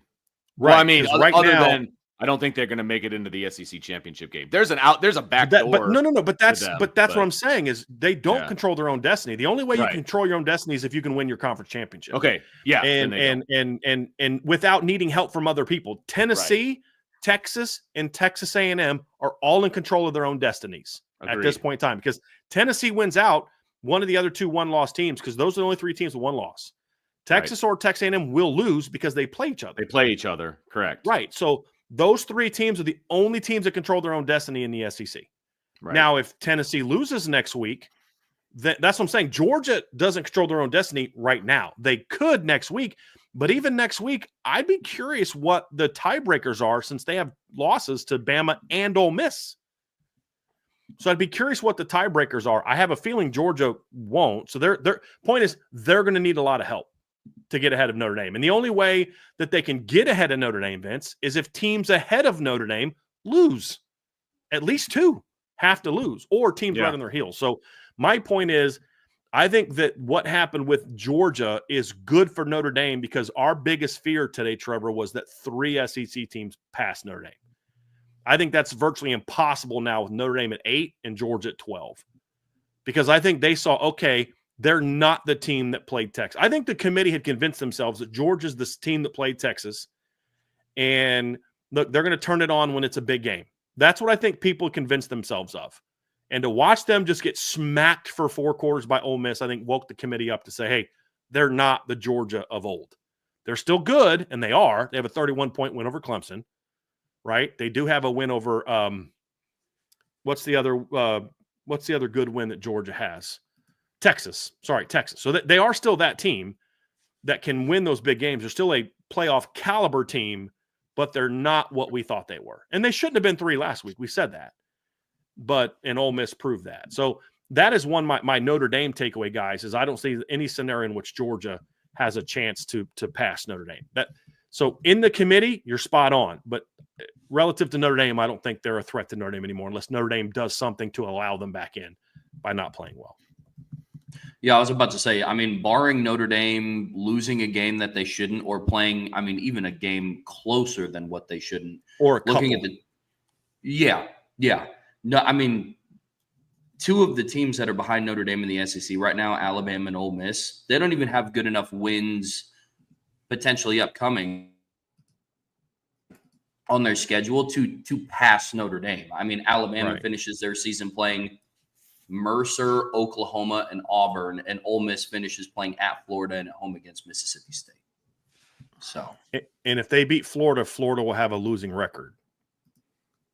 So, to your point, Trevor, that's a great point, Trev. Notre Dame right now has the chance for the best win, arguably the 2 best wins left on the schedule. I mean, all 3 of the teams that Notre Dame plays in the next 3 weeks are better than anybody that Alabama plays for the rest of the season. Because you said Mercer, Oklahoma, and Auburn, right? Yep. Virginia has a better record than all those teams. Army clearly, and then USC doesn't have a better record than those teams, but they are way higher than the computer models, computer metric. Sagarin still has USC in the top 25 of their computer models because they've literally led in the 4th quarter of every single game they lost this season. And USC has a better win on their resume than Penn State and Indiana because they beat LSU, number 22 LSU. Yep. So somebody brought up a very interesting comment in the chat that I do want to bring up. If Boise State loses, does that put Army in the driver's seat to be the Group of 5 representative? I think Boise would have to lose twice or lose bad, because the only way that happens is if Army beats Notre Dame. Like if Army didn't have to play Notre Dame, I'd say they'd have a shot. But like, let's say, I mean, because there's 11 spots ahead of Army right now. Right. So let's say Boise goes out. Boise plays, I think, do they play San Jose State this weekend? Let me go look at Boise's schedule. Yeah. I think it's, San Jose State. They play San Jose State this weekend at San Jose State. So let's say they go on the road and they play a 6-3 San Jose State team and they lose by 14 points. Is that enough to drop them 11 spots to where Army can leap them when Army's off? And if it does that not get negated the next week if Notre Dame beats them convincingly? Now, the scenario where maybe that could happen, Vince, is if they get pounded and Notre Dame still beats them, but it's like a 4-quarter Notre Dame wins by a touchdown type of game. I think that's the only scenario where you could see that happening. But there's no guarantee that then that won't be Tulane if Tulane beats Navy that jumps up and passes them if Notre Dame beats Army. True. That's because I don't think the committee wants any part of them naming Army or Navy as the Group of 5 team, and then that team goes out and loses to the other one the week after. I think the committee will want to avoid that as best they can. So you put Army at 10-1 in the college football playoff as the 12 seed, and this is it. And then the next week they go out and lose to Navy. Yeah. So I'm curious how they're going to handle that, how they would handle that. But I think that's partly why Tulane is where they are. Gotcha. To be honest with you, they're more of the escape clause in case Boise loses. But I don't think Boise's going to lose. San Jose State's a good football team. San Jose State's the only team that I think is left on their schedule that could beat them because San Jose State can score. And that's a big thing. San Jose State scoring about 29 points a game. They've had some really good scoring moments this year, not so much lately, but at different times of the year, they've been able to score. Boise plays San Jose State. They play Wyoming and Oregon State. If they get to but here's the thing with Boise though, guys. If Boise loses in their conference championship game, that's where it gets interesting. Because they're not a conference champ anymore. But they're no, out. I get that. But now it's, well, who's the next best conference champ? Sure. Is it Tulane? Is it Army? Is it Navy? Is it Louisiana, who's 8-1 right now in the Sun Belt? Is it UNLV? Does UNLV all of a sudden skyrocket way up if they beat Boise State and they're 11-2? Because UNLV's got 2 losses right now to Boise and then a late loss to a decent Syracuse team. That Boise State could jack this whole thing up in the final 24 hours of committee voting if they lose. Because you can't put them in as an at-large anymore. You could only put them in as an at-large at that point in time because they're not a conference champ. So that is the only way I think because like the scenario before is like Army could jump in if Boise loses a regular season game. But if Army wins the AAC, that means Tulane got beat by Navy. And that means that Boise lost to UNLV. Does UNLV go from unranked to passing Army, who lost to Notre Dame? Right? Like, that's where it gets really – do they jump Louisiana into this conversation, guys, at if they're like 12-1 in the Sun Belt? I don't think so. So if you're the committee, you are Boise, please win out. 2 reasons. 1, we don't want that chaos. And number 2, we want the best player in college football arguably in the playoff. That's the other reason. I don't think they're going to lose. I think they're a good team. But the UNLV game concerns me, guys, because UNLV gave them a battle, 4-quarter battle, when they played a couple weeks ago.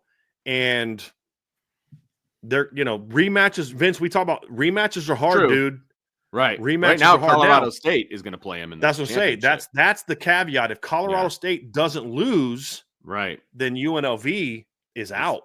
They're on the outside. Because UNLV only has one conference loss, and Colorado State doesn't play either one of them. That's the crazy thing about the Mountain West.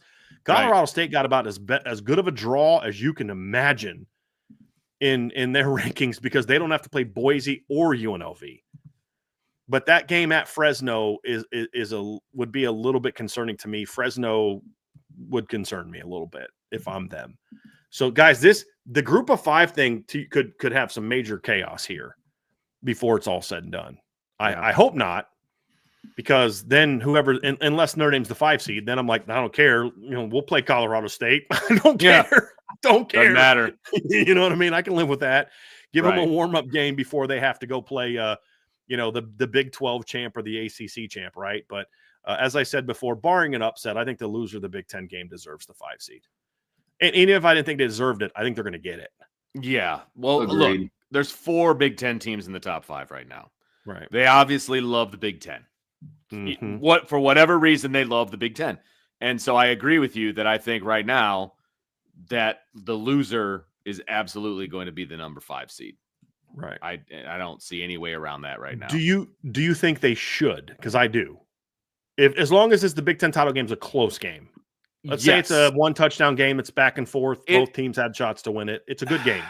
You can definitely make the argument for Ohio State being the 5 with 2 losses.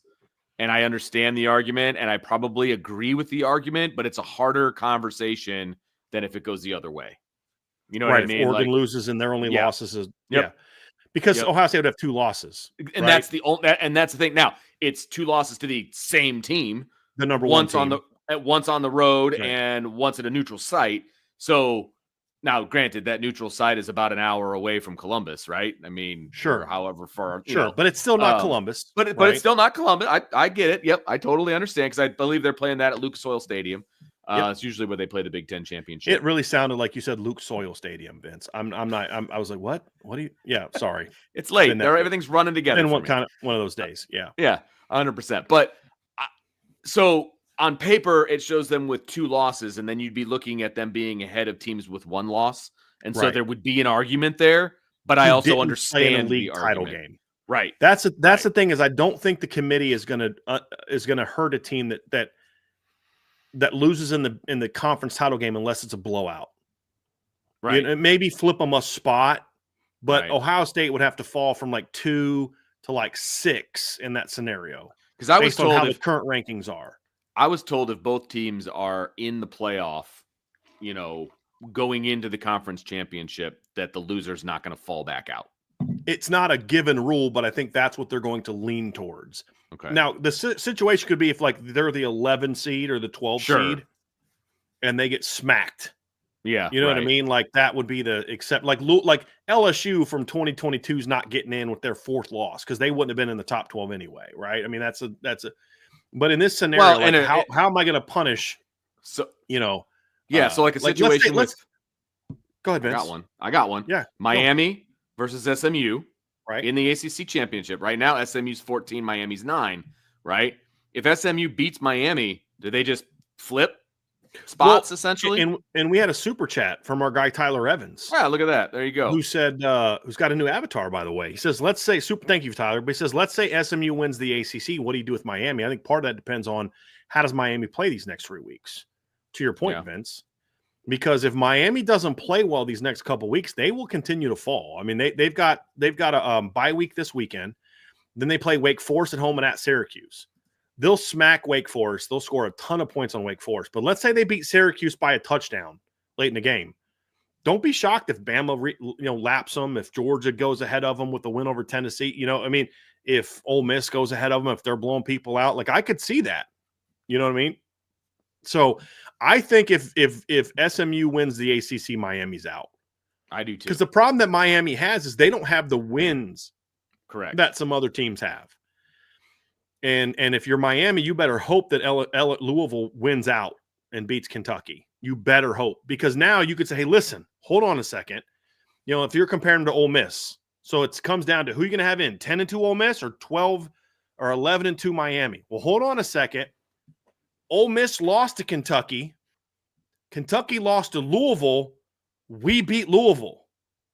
Right? Like that's the hope that Miami would have at that point in time if they play well these next 2 weeks. That's going to be the key. But they have to play. Miami has to smack their next 2 teams. The fun part is there's still a lot of football left. Tons of football. And a lot of things are going to shake out naturally. But there's also going to be some debate, which is what makes this fun in the first place. And we have some super chats, guys. I want to get to those before we get there. We had one from earlier today about it that we didn't get to. Vince, the ones from last night, Trevor and I answered earlier today. We did have one from earlier today from our dude, Beezer 12 Washing Beard, who, by the way, I got a chance to meet. Trevor and I got a chance to meet this weekend. Nice. I get in my head, I envision what these guys look like and not at all what he doesn't have like a beard and like normal looking guy. Just like, I was expecting you to like have green hair and just like be this crazy wild guy with earrings, this normal dude. It was great meeting you too, by the way, my man. That was awesome. But he says his super chat from earlier today was, what happens if A&M beats Texas? So I was actually looking at this when you guys were talking about what might possibly go down in the ACC. Hit it. The ending of the SEC is also going to be really interesting as far as who's going to be vying for a conference championship, because Texas A&M right now has 1 loss in conference. So does Tennessee. Georgia has 2. But if, there's a situation where Georgia beats Tennessee this upcoming weekend, which is definitely not out of the realm of possibility, you'll have Tennessee with 2 losses, Georgia with 2 losses, Texas with 2 losses, and then Texas A&M will have 1 loss, barring that they win out and beat Texas. So A&M would be in the conference championship, and then there'd be a bunch of 2-loss teams, especially because, like we just said, Ole Miss and Alabama also play nobody. So that fight for the second spot in the championship is going to be between, if this plays out, a 2-loss Texas, a 2-loss Georgia, a 2-loss Ole Miss, and a 2-loss Bama in conference, which is a crazy ending. So, and honestly, the situation is kind of the same right now, barring that Texas and Texas A&M both win out. Because let's say if it's the flip-flop and Texas beats A&M, then it's still that same. You have a bunch of 2-loss teams, and then the sole 1-loss team left in Texas. Now, mind you, some of this is barring that Tennessee still beats or loses to Georgia. Georgia. Right. Yep. But this is the ending of the SEC is going to be crazy. So if Georgia beats Tennessee, barring no other upsets, the winner of Texas A&M is in. It's not completely out of the question for there to be a rematch of those two teams, but it's unlikely because of the tiebreakers. So what I'm reading now is the first tiebreakers head-to-head among the teams, which is null and void because you'd have a bunch of mishmash. Bama beat Georgia, Georgia beat Tennessee, Ole Miss beat Georgia. It's just like it's a mismatch. There's no clear head-to-head there because that's only if there's like two teams. And then the second tiebreaker is record versus common opponents for all teams involved in the tie. That could get weird. If there's no clear winner there, then the third tiebreaker is record against the highest placed common opponent. So this is what it says in this article from the Athletic. So for instance, if Texas wins out and is in first place, that would help Georgia, but only if the teams it has played have played Texas, which Alabama, Ole Miss, and Tennessee have not. So, you'd have to find there's no one team that's going to be ranked that they all three played. That's the problem. And then the fourth one is, which is the combined winning percentage of all conference opponents for each team, regardless of common opponents, was essentially strength of schedule. Which surprisingly doesn't help Georgia as much as people think it does because Georgia's in-conference schedule is not as tough as people think it is, as I pointed out last week. So, guys, this is going to get, like Trevor, to your point, this could get wild. Yeah. Now, if A&M beats Texas, that's huge for Notre Dame because they will have beaten one of the SEC title teams. Yeah. Yeah, 100%. And at that point in time, you're rooting for Texas A&M to win because now Notre Dame's ranking skyrockets. Yes, at that point in time, fellas. Oh, I mean, look, we were told we needed to be an A&M fan the rest of the year, and this isn't changing anytime soon. That's especially true now. Yeah, that's especially true now because that's Notre Dame's best win, and that's not changing anytime soon either. Right. Well, if they lose again, there's a shot that Louisville leaps them. But to your overall point stands, that would hurt Notre Dame if they lose another game. Yeah, it would. If they get beat convincingly anyway. So, I mean, that'd be huge for A&M and huge for Notre Dame. So, and as I've said before, Mike Elko is a really good guy, and I like it when good people have success. So I'll be rooting for that also for that reason. But, yeah, the SEC guys could get crazy. If if Tennessee beats Georgia this weekend, then, I mean, Tennessee, they don't clinch because there's still games to play, obviously. But when you look at Tennessee's schedule, there'd have to be because they only have one game left in the league, and that's at Vanderbilt. That's it. Could you imagine Vanderbilt once again shaking up the SEC by beating Tennessee? Are you serious? Come on. Fighting Clark Lees, honestly, baby. For Notre Dame, that's a perfect world scenario. Yes. That Tennessee beats Georgia, they're out. And then Vanderbilt beats Tennessee to give them a second loss. There's a scenario in which A&M could lose to Texas and still play for the SEC title. It's unlikely because I think at that point in time, Bama would probably go in at that point in time. But, dude, it could get wild. But if A&M beats Texas also, that means Notre Dame goes up even further because they'll leapfrog Texas. If Texas loses to A&M, there's no question they fall behind Notre Dame because they'll have a common opponent on a common field. Correct. Yep. So, yeah, that'd be huge for Notre Dame. Huge for Notre Dame. Gonna be great. Got a few super more chat from Anthony Solomon. He says ice cream. There you go. That's for my wife. Thank you very much, Anthony. I appreciate that. You know who that's going to, Vince. Yeah, I do. Beast in 88. Penn State with a strength of schedule of 28 versus Notre Dame at 75. How? No ranked wins. Because strength of schedule, the algorithms that people use, inflate conferences. They give extra credit based on what leagues teams are in, the assumption about certain leagues. Yeah. And as I was pointed out to tonight, talking to someone who has a computer ranking, a lot of this is still weighted towards preseason expectations, and there's some teams that Penn State beat that had considerably higher expectations than what they've turned out to be, including like West Virginia, teams like that. So that's why I say you have to be careful with looking at some of these metrics of strength of schedule and as metrics, because the perception of Georgia's tough schedule is that, wow, look at how good teams were coming into the season. Well, some of the teams that Georgia has played and beat aren't as like we thought. Boy, that you got to play at Kentucky. That's going to be a tough game. Well, now Kentucky's 3-6. That doesn't look like as tough of a game. They had 3 really tough games, and then the rest is like not. Yeah, you know what I mean. So it's not looking like the gauntlet it was. Florida's not very good this year. So there's a lot of teams in our schedule that we thought were going to be tough teams. They play Texas, who's good, Ole Miss, who's good, and Alabama, who's good. Clemson doesn't look like as good of a win right now. Especially if Clemson loses again. So, yeah, I looked at that earlier and I was like, that's ridiculous.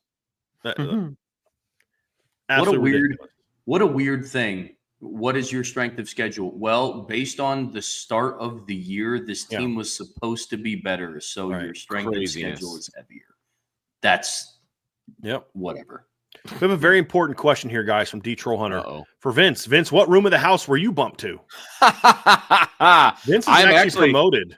Yeah, I'm actually in front of the big screen down in the basement, basically on the other side of the wall from the office, because I wanted to be able to watch the college football playoff rankings come out. So I moved myself. I didn't get bumped. I moved myself, which is, by the way, a much more precarious spot to be in my house because there's more movement afoot. In this area, I can't like close myself off in the office. So there were times if you were paying attention, there were times where I was on mute and I was yelling at people. Yeah. So, he wasn't yelling at the TV. Freaking Penn State's way too hot. It wasn't that. No, it was How off. Could you have them ranked there? Yeah, it wasn't that. That'd been great though if it was. Yeah, I know, right?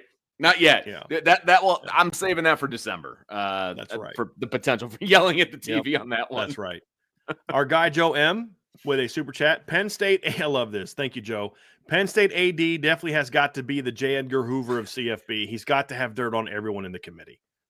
I don't disagree. Just Ward Emanuel. Because it's been every year, but it's been every year. They're always ranked too high. I know. They play a bunch of nothing, beat up a bunch of nothing, then lose to the two. I mean, they lost a game to Michigan last year in a game in which Michigan's quarterback did not attempt a single pass in the second half of the game, and they didn't get dinged that much for losing that game. They still played in a major bowl game and shockingly got smacked by Ole Miss, I say sarcastically. Yeah. Thank you for that, Joe. Jeremy Snell, my guy, with a super chat. Penn State and Texas are too high. Vandy and Illinois. SMH. His point about Vandy and Illinois is that's the biggest wins for those two teams. Oh, yeah. Texas's best win, 3-point win over a 4-loss Vanderbilt team who lost to Georgia State. And Penn State's best win is over a Illinois team who is currently 6-3, and their best win is what? Nebraska? My favorite. They just lost at home to Minnesota, who, by the way, lost at home to North Carolina, who's a middle-of-the-road ACC team. Yeah. So, yes, I agree. Penn State. Texas, what do you guys think? Like, I'd be okay if Indiana was ahead of Texas because the argument is, well, Indiana hasn't beaten anybody. Well, neither is Texas. Because with Texas, you're basically making the same argument with Texas that you're making about Penn State. The difference for Texas for me is the eye test is part of the criteria. Yep. And when I look at Texas, yes, they have some ugly, an ugly loss. They were in control of the Vanderbilt game a little bit more than the final score shows. But, they dominated at Michigan. They beat Colorado State, who's 6-3. They beat 52-0. They dominated Mississippi State and Oklahoma with their backup quarterback. And that's the thing is Texas won 3 games with their backup quarterback. Now, I know their backup quarterback is talented, but they still won 2 games, really. Beat Louisiana Monroe and beat Mississippi State with their backup quarterback. You know what I mean? Like that I'm giving you some love for that. You know what I mean? And Texas has also had to win games in different ways, guys. They've had to win some games where their defense had to step up and make some plays. And I think the beatdown of Florida this past weekend is giving them a little bit of love too, since Florida was like, you got to think about it. Florida's record isn't very good, but Florida had played 3 really good games in a row. They lost a heartbreaker to Tennessee at Tennessee, destroyed Kentucky, and played Georgia down to the wire. I mean, if their backup quarterback doesn't get hurt and they have to go to their third stringer, that game looks a little bit different. So then Texas goes and just absolutely destroys them. So I think there's that eye test part where Penn State has like no wins as good as that. Like not just from who you beat, but the quality of how you beat them. They have a bunch of 27-11s, 34-27 over a MAC team, 21-7 over Illinois.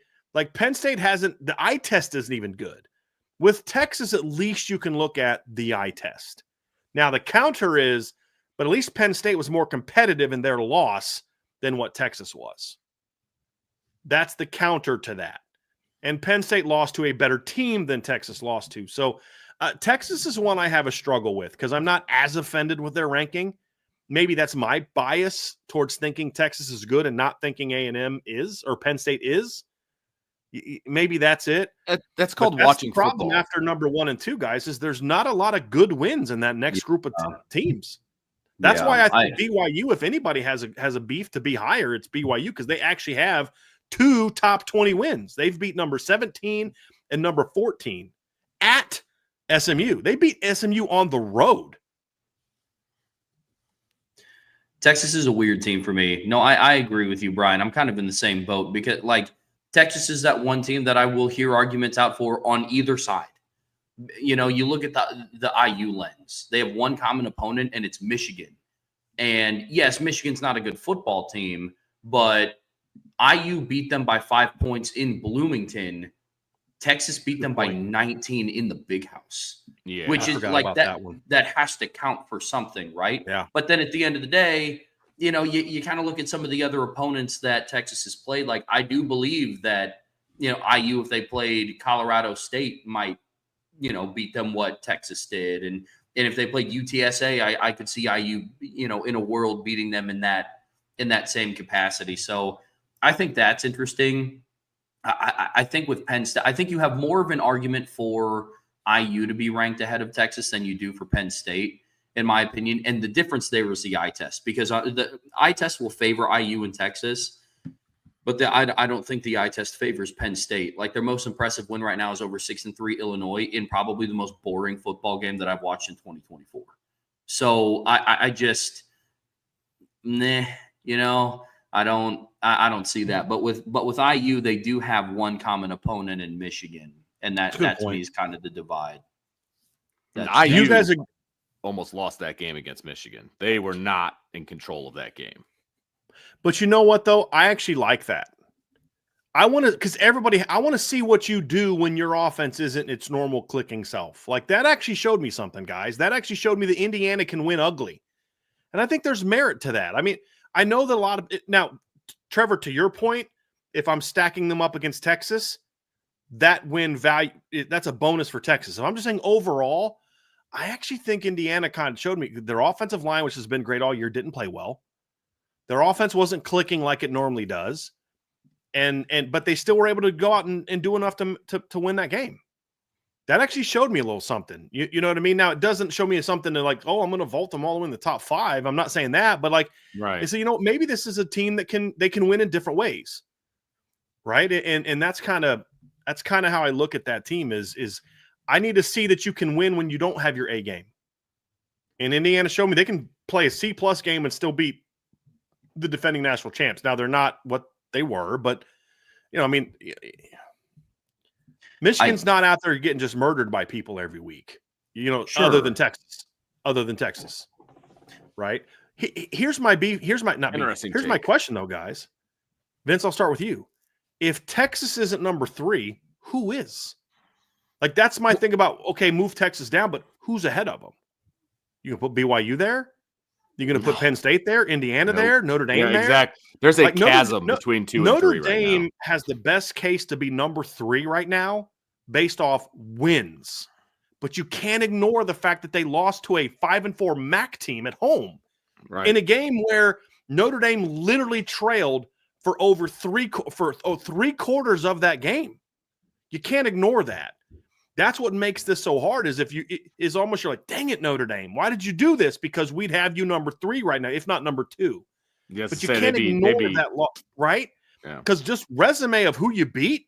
Name me a better team name me a team that's got 2 top 20 wins outside of Notre Dame. Oh, I got one. BYU. BYU actually, Notre Dame beat 15 and 19. BYU beat 14 and 17, and they're undefeated. So if you're going to make a case that Texas should be down, then you need to be advocating for BYU to be up. But then you've got a lot of ugly wins from BYU. Yeah. But that to me is exactly what I just said. That shows me that they can win ugly. And you need to do that. I mean, Bama's first title team, they beat a bad Tennessee team 12-10 and blocked 3 kicks in that game. Remember when Terrence Cody blocked like two field goals and an extra point or something like that in that game? You know, so like you're going to have to win that way sometimes. So that's my question to you guys. We all think that you could make a case for Texas to fall, but my question is going to be who goes. It's like when teams say, well, they should fire that coach. And my answer is like, all right, cool. Who are you going to replace him with? Well, I don't know. Well, you can't fire a guy till you know who you have an idea who you're going to replace him with. Otherwise, you're an idiot. So that'd be my question is who would you guys pound the table for saying that should be at number 3 ahead of Texas? Go ahead, Vince. Yeah. Nobody. There's nobody I'm pounding the table for. I'm fine. The eye test works for me. Texas is the number 3 team in the country right now. Mm-hmm. And I have no problem with that because I've watched them play. I think they're better than IU, who's undefeated. I do, just by watching them play. And so I think they're better than BYU by watching them play. You know what I mean? BYU struggled with Utah. Struggled. And I realize it's a rivalry game. It's a big deal. I get that. They struggled, right? And that's and admittedly, that's the first time I've watched BYU play this year, right? And they struggled. And so that's helping me form my opinion. Yeah, obviously, see, but I still watched think them play SMU. I watched them play Kansas State. Like, right. So, I mean, I get where you're coming from, Vince. If that's the only time you've seen them play, you're like, hold on a second. That's not that good of a football team. And they had like sloppy turnovers. Oh, and, sloppy. I get where you're coming from. Yeah. My thing with BYU is I've seen them actually play at their best as well. Do you think they beat Texas? But that's not how I view rank. I'm okay with Texas being ahead of BYU for the reasons that you talked about. Okay, what I'm saying is I don't think we should just like, okay, they played bad here. And like, I don't think I hate when people say, well, I'm going to rank this team because if they played on neutral field, they would win. Okay, then put Ohio State 1, Bama 2, Georgia 3, because Georgia would be favored to beat anybody on a neutral field outside of Bama, probably, in Oregon and Ohio State, maybe. So that's why I get annoyed when like people that I know who I respect will use, well, who would win on neutral field? Who'd be favored to win on neutral field? Well, who cares? Because otherwise, Bama should be in the playoff every year. Georgia should be in the playoff every year. Ohio State should be in the playoff every year. Your question is if Texas doesn't exist, who should be number 3? That's your question. Or no. If you're gonna, because what my guy Jeremy said is Texas overrated is too high. Okay, I get where you're coming from. No great wins. My thing is, okay, but then who should be there instead? Yeah, nobody. And Jeremy, I'd love to hear from you too, because I don't necessarily disagree that Texas doesn't have a great resume. Vince would have Texas 3 for the reasons that we just said. We're in agreement with Texas as being number 3. My question is, if they're not number 3, who would be? And here's the thing, like we could all make a case. Well, if Penn State shouldn't be 4, then who should be ahead of them? That's easy for us. Indiana, Tennessee, Notre Dame, Miami, Alabama. You know what I mean? Like I put all those teams ahead of Penn State right now. Yes. All of them. Yes. Texas is a little different animal. So that would be kind of my thing. So I am curious what people think is about that one is, who would you have there? And the problem with some of these teams like Texas is not going to get challenged really until the A&M game. You know what I mean? And correct. Penn State's not going to get challenged, at least unless it's an upset the rest of the year. That's the frustrating thing is some of these teams are just we don't know who they are because they haven't played anybody. At least with Texas, we're like, look, if they go on the road and beat A&M, they've validated that ranking in their spot in the SEC title game. And then they can go prove it against Tennessee or a rematch against Georgia or a game against Bama. Right? Where Penn State's going to do what? Beat Purdue, Minnesota, and who does Penn State play last game of the year? Vince? Maryland, I think. Is that right? Let me go look. This is off the top of my head. Yeah, I've looked at it correct. A bunch of times. At Purdue, at Minnesota, home against Maryland. Yeah, it's not going to happen. I'll tell you what, though. I'm going to be a big Kansas Jayhawks fan the next couple of weeks. Oh, yeah. Because they play BYU and they play Colorado. We've talked about, Trev, I think you and I talked about this last week. Or Vince, you and I might have talked about it you and I week. did. This game is going to be very interesting. Row the boat, baby. This is the first time I've ever rooted for PJ Fleck a day in my life. This will be the will. first time I've ever rooted for PJ Fleck. I will. And, of course, knowing peak PJ Fleck, he'll let us all down. I know. And we'll get murdered by Penn State 42-0. Well, look, the first time I've rooted for Michigan in quite some time was last weekend, and they let me down. Yeah. So, just how it works. Ridiculous. Yeah. Oh, my goodness. A couple more super chats here, fellas, before we get out of here. Pete Weber with a super chat. Met Pete Weber this weekend, too, Vince. Looks nothing like Pete Weber. Didn't even have the bowling. I was like, you don't even have a bowling. I didn't say that, really. I was like, dude, he was like clean cut, like hair night. I mean, I was, wow, you look like, that's like great. Not what I thought. You look nothing like Pete Weber. It was great meeting so many people this weekend. Yeah. That's funny. But Pete Weber says, given the committee's logic, if Notre Dame lost to A&M instead of NIU, how would they be ranked? Losing our most quality win, but not now without the terrible loss. Honestly, if Notre Dame lost to A&M but beat Northern Illinois, I actually think they'd be ranked lower because they would then have a justification. Well, you haven't beat anybody. You only beat Louisville at home by 7. You didn't beat anybody else any good. Northern Illinois would be 4-5 instead of 5-4. Yeah. I said this at the beginning of the year, and it's even more true now. If you could flip those two games, I would much rather have Notre Dame have beaten A&M and lost Northern Illinois than the other way around. Both losses are going to ding Notre Dame. Yeah. But give me the better wins. Yeah. Listen, at this point, I think, yes, right now the NIU loss hurts Notre Dame, but I think in the end, the A&M win will help them more than the NIU loss will hurt them at the end. Right now, it's hurting them. But I think once you get to the end of the season, I think it actually helps. Because here's the deal, to your point, Vince. If your only loss is to an SEC team on the road, then all of a sudden, Bama, Georgia, Ole Miss, all get that little, well, yeah, you played an SEC team and got beat. You know what I mean? Like, Yep. Notre Dame will not get the benefit of but they lost a close game. Wouldn't matter. Your best wins over Louisville. Who cares? 3-loss Louisville team. Give me the better. If you think they're going to purposely ding Notre Dame, then you want them to have a bad loss as opposed to no good wins. Yeah. That's the reality of it. And to your point, Vince, in the long run, it's going to work out better for Notre Dame that way. Yep. Because you're going to finish the season with a 10-game winning streak. You're going to finish the season with dominant wins. You're going to have 2 top 20 wins when it's all said and done, at least 2 top 25 wins, unless Louisville has a really bad upset. Even if they lose to Kentucky, they'll still be in the top 25. A&M, if they lose to Texas, will still be in the top 25. That to me is still going to – because now it's like, okay, by the end of the year, and I think that's what we're seeing a little bit from the committee is being ahead of Miami and ahead of Alabama and ahead of Ole Miss and Georgia is – that's my first bit of evidence that they're starting to look past the Northern Illinois loss. You can't completely ignore it. That's why Notre Dame's 8, not 7, 6, 5, 4, 3, because they did lose that game.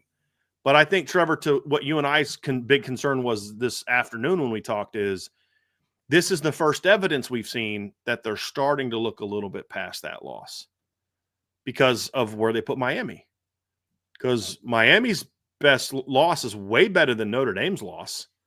But Notre Dame's ahead of Miami. Why? Yeah. Because Notre Dame has better wins. Yeah, I mean, even with the bad Northern Illinois loss, Notre Dame is realistically, 1 to 2 spots away from where we project them to be at the end of the season anyways. Mm-hmm. Right? So I agree with you 100% that the Northern Illinois loss is now starting to be more and more farther back in the rearview mirror, I guess you could say, especially because Notre Dame is continuing to win in such emphatic fashion as they are. I think it's more of a story as, what Notre Dame has done post Northern Illinois than just, they're winning.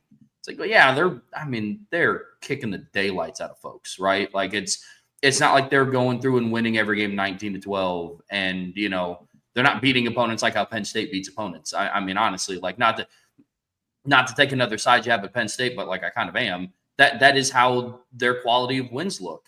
Notre Dame is beating opponents by 30, by 40, so I think that on top of that big win in week 1 at Kyle Field is also huge. So no, I'm with you. If I could go back in time, I'd keep it the exact same. I really would. Last one, guys. This is from Walk On Carryoff. Per the SEC number 4 tiebreaker rule, if LSU wins out, they would be in, according to Greg McElroy. If LSU loses, would a 4-loss runner-up be in? No. No. What he's saying is, Vince, is what you discussed earlier about the committee's not going to punish a team for being in the conference title game, but also to your point, if LSU, let's say LSU loses, and one of A&M or Texas lose, which has to happen. What he's saying is that if it gets down to, because like a lot of things have to happen. It's not just Tennessee loses and Texas loses. It's also about, okay, how do other common opponents fare these next 3 weeks, right? That's going to factor into it. But if it came down to number 4, what he's saying is LSU would be in. But here's the thing. LSU's not going to climb into the top 12 over the next 3 weeks because they play Florida on the road, Vanderbilt at home, and Oklahoma at home. Vince's point is, if you are ranked in the top 12 and you lose competitively, they're not going to punish you most likely and knock you out. That's what Vince had said. They're not going to take a team that's ranked 17th and jump them in because they lost. Just because they're in the conference title game. Right. Exactly. Yeah. Well, that would be the difference from what Vince was talking about. Is it was more of, and you did say that caveat, Vince. I heard you say it, is if they're already in that top 12 range, they're not going to hurt them. But it could affect seeding. Unless it's a blowout. Right. It could affect seeding. Right. If you're 11 and you get smacked by 10 or more, you might drop out. You might drop out if it's close. But if let's say somehow Tennessee loses to Georgia, but Tennessee gets in, they're ranked 11th, and they play a great 4-quarter game against Texas and lose by a field goal at the end, I could see a scenario where they say, you know what, we're leaving Tennessee in. They earned it. You know, they played in the SEC title game. We already had them in the top 12 based on what they did in the regular season.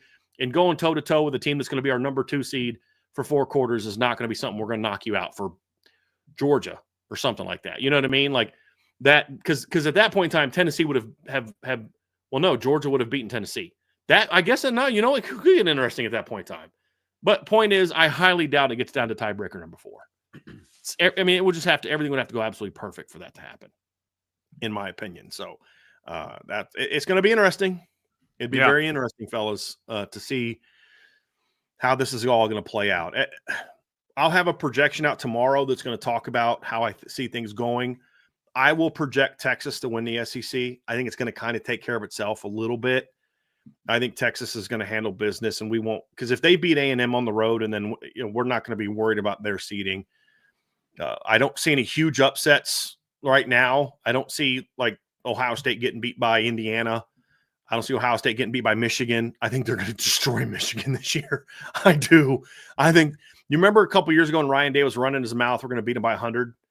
That might happen. Like they might. They might. They might do that this year. I really believe that. But that's kind of how I see it. I hope A&M wins, because that'd be great for Notre Dame. I hope A&M wins out. I'll be rooting for them to win out, but we'll see. I hope that happens. But a lot of football left to be played, guys. And what's, Vince, I've given you credit for this. I got to say this tonight reminds me of when they first announced the 12-team playoff. You and I did a show, and I was against it. I think I might even gone on a rant, an anti-12-team playoff rant. And Vince, in his normal self, calm, collected self, made a counter argument about why the 12-team playoff was good. And I was like, dude, that makes a ton of sense. And I was like, okay, I buy it, but we'll see. Right now, this season has played out perfectly for all the advocates for a bigger playoff. Yeah. Because there's so many teams now in this conversation. And as Notre Dame fans, we have to be excited about a 12-team playoff. Because think about this, fellas. If it wasn't for the 12-team playoff, Notre Dame's season would have been over the first Saturday of September. They would have needed so many upsets to happen in these final 3 weeks to get into the top 4. So many that it would have been almost impossible to get in. It would have been very hard for them to get in. They would need a ton of upsets these next 3 weeks. Now we're talking about it differently. We're talking about Bama. We're talking about SMU. We're talking about who's going to win this game between Tulane and Navy could have an impact on Notre Dame's ranking. And I mean, I thought it was going to cheapen the regular season, and it really hasn't. No, it has enhanced the regular season. Yeah. Now, if there's a bunch of years down the road where we're arguing about which 3-loss team should be the 8th home seed, then that's going to cheapen the regular season. Absolutely. But right now, we're still talking about a lot of 0 and 1-loss teams, and in the SEC with a bunch of 2-loss teams, because the SEC did something the Big Ten did not, which is they scheduled tough their first year. The Big Ten said, we're going to give our best teams crap schedules. Yeah. You know, except Ohio State, because they had to go to Oregon and to Penn State. But like, you know, Penn State got a cake schedule. Oregon got a cake schedule. Michigan got actually a pretty easy schedule as well. I mean, they got Oregon at home, and they didn't have to play Penn State. They didn't have, they got USC at home. Texas at home. Yeah. Well, that was non-conference, but yeah, you're correct. They had all their, except for the Washington game, who was going to be down, all their toughest games were at home until the last game of the year. So, yeah, it's going to be interesting.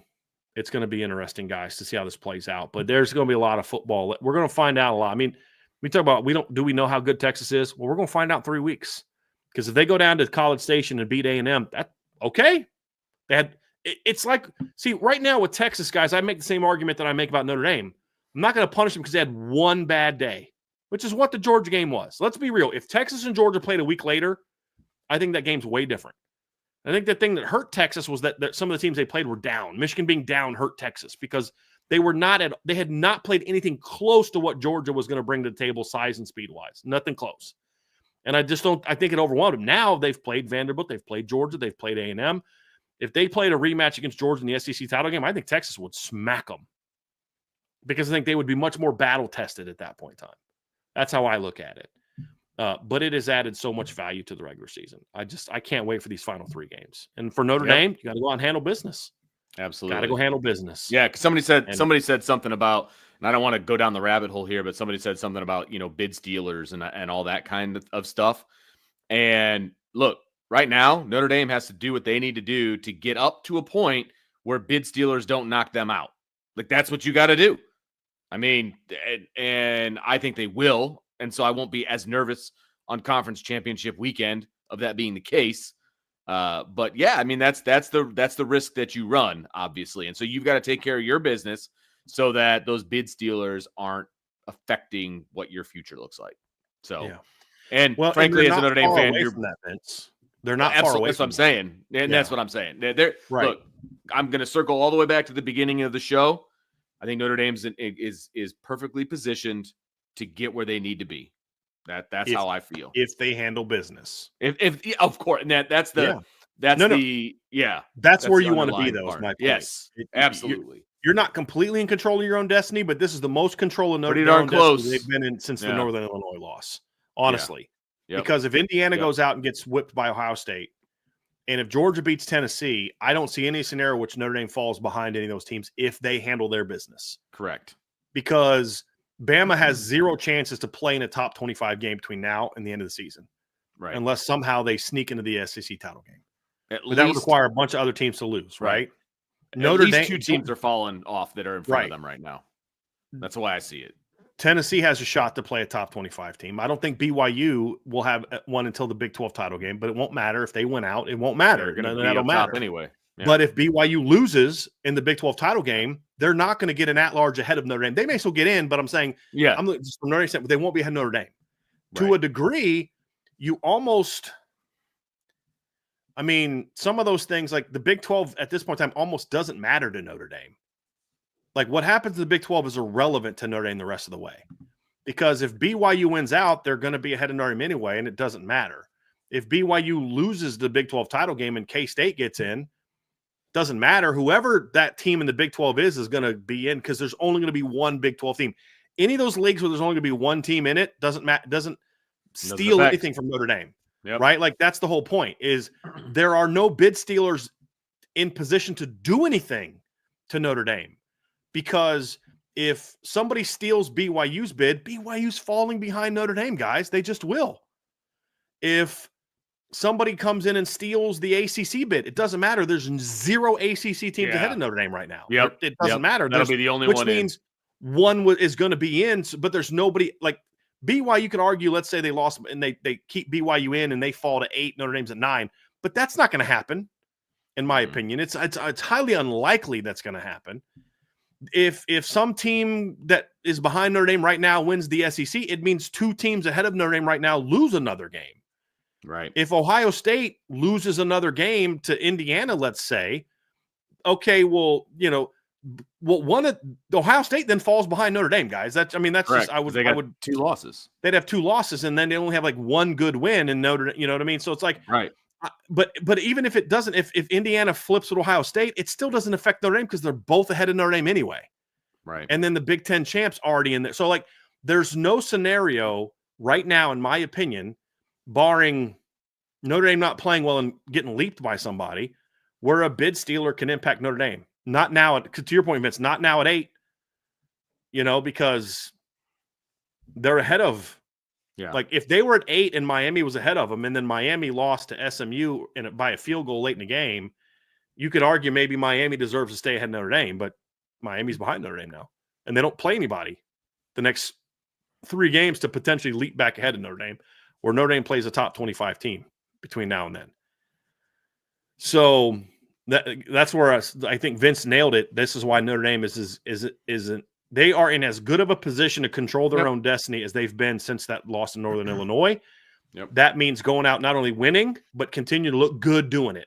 Correct. Yep. And with Army being ranked, you now don't have to beat them by 40. You just have to beat them convincingly. 2 touchdowns.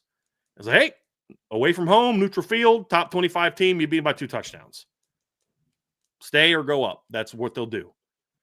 You know what I mean? So it's a great place to be, guys. Great place to be. So that's where we're at, Vince, for this week. We'll be back next week, guys. A lot going on. Trevor, you and I will be back tomorrow, 1 o'clock. Going to do a little bit more Virginia Notre Dame preview. We'll talk a little bit about that, and then we'll dive into a lot of Bice a hole tomorrow.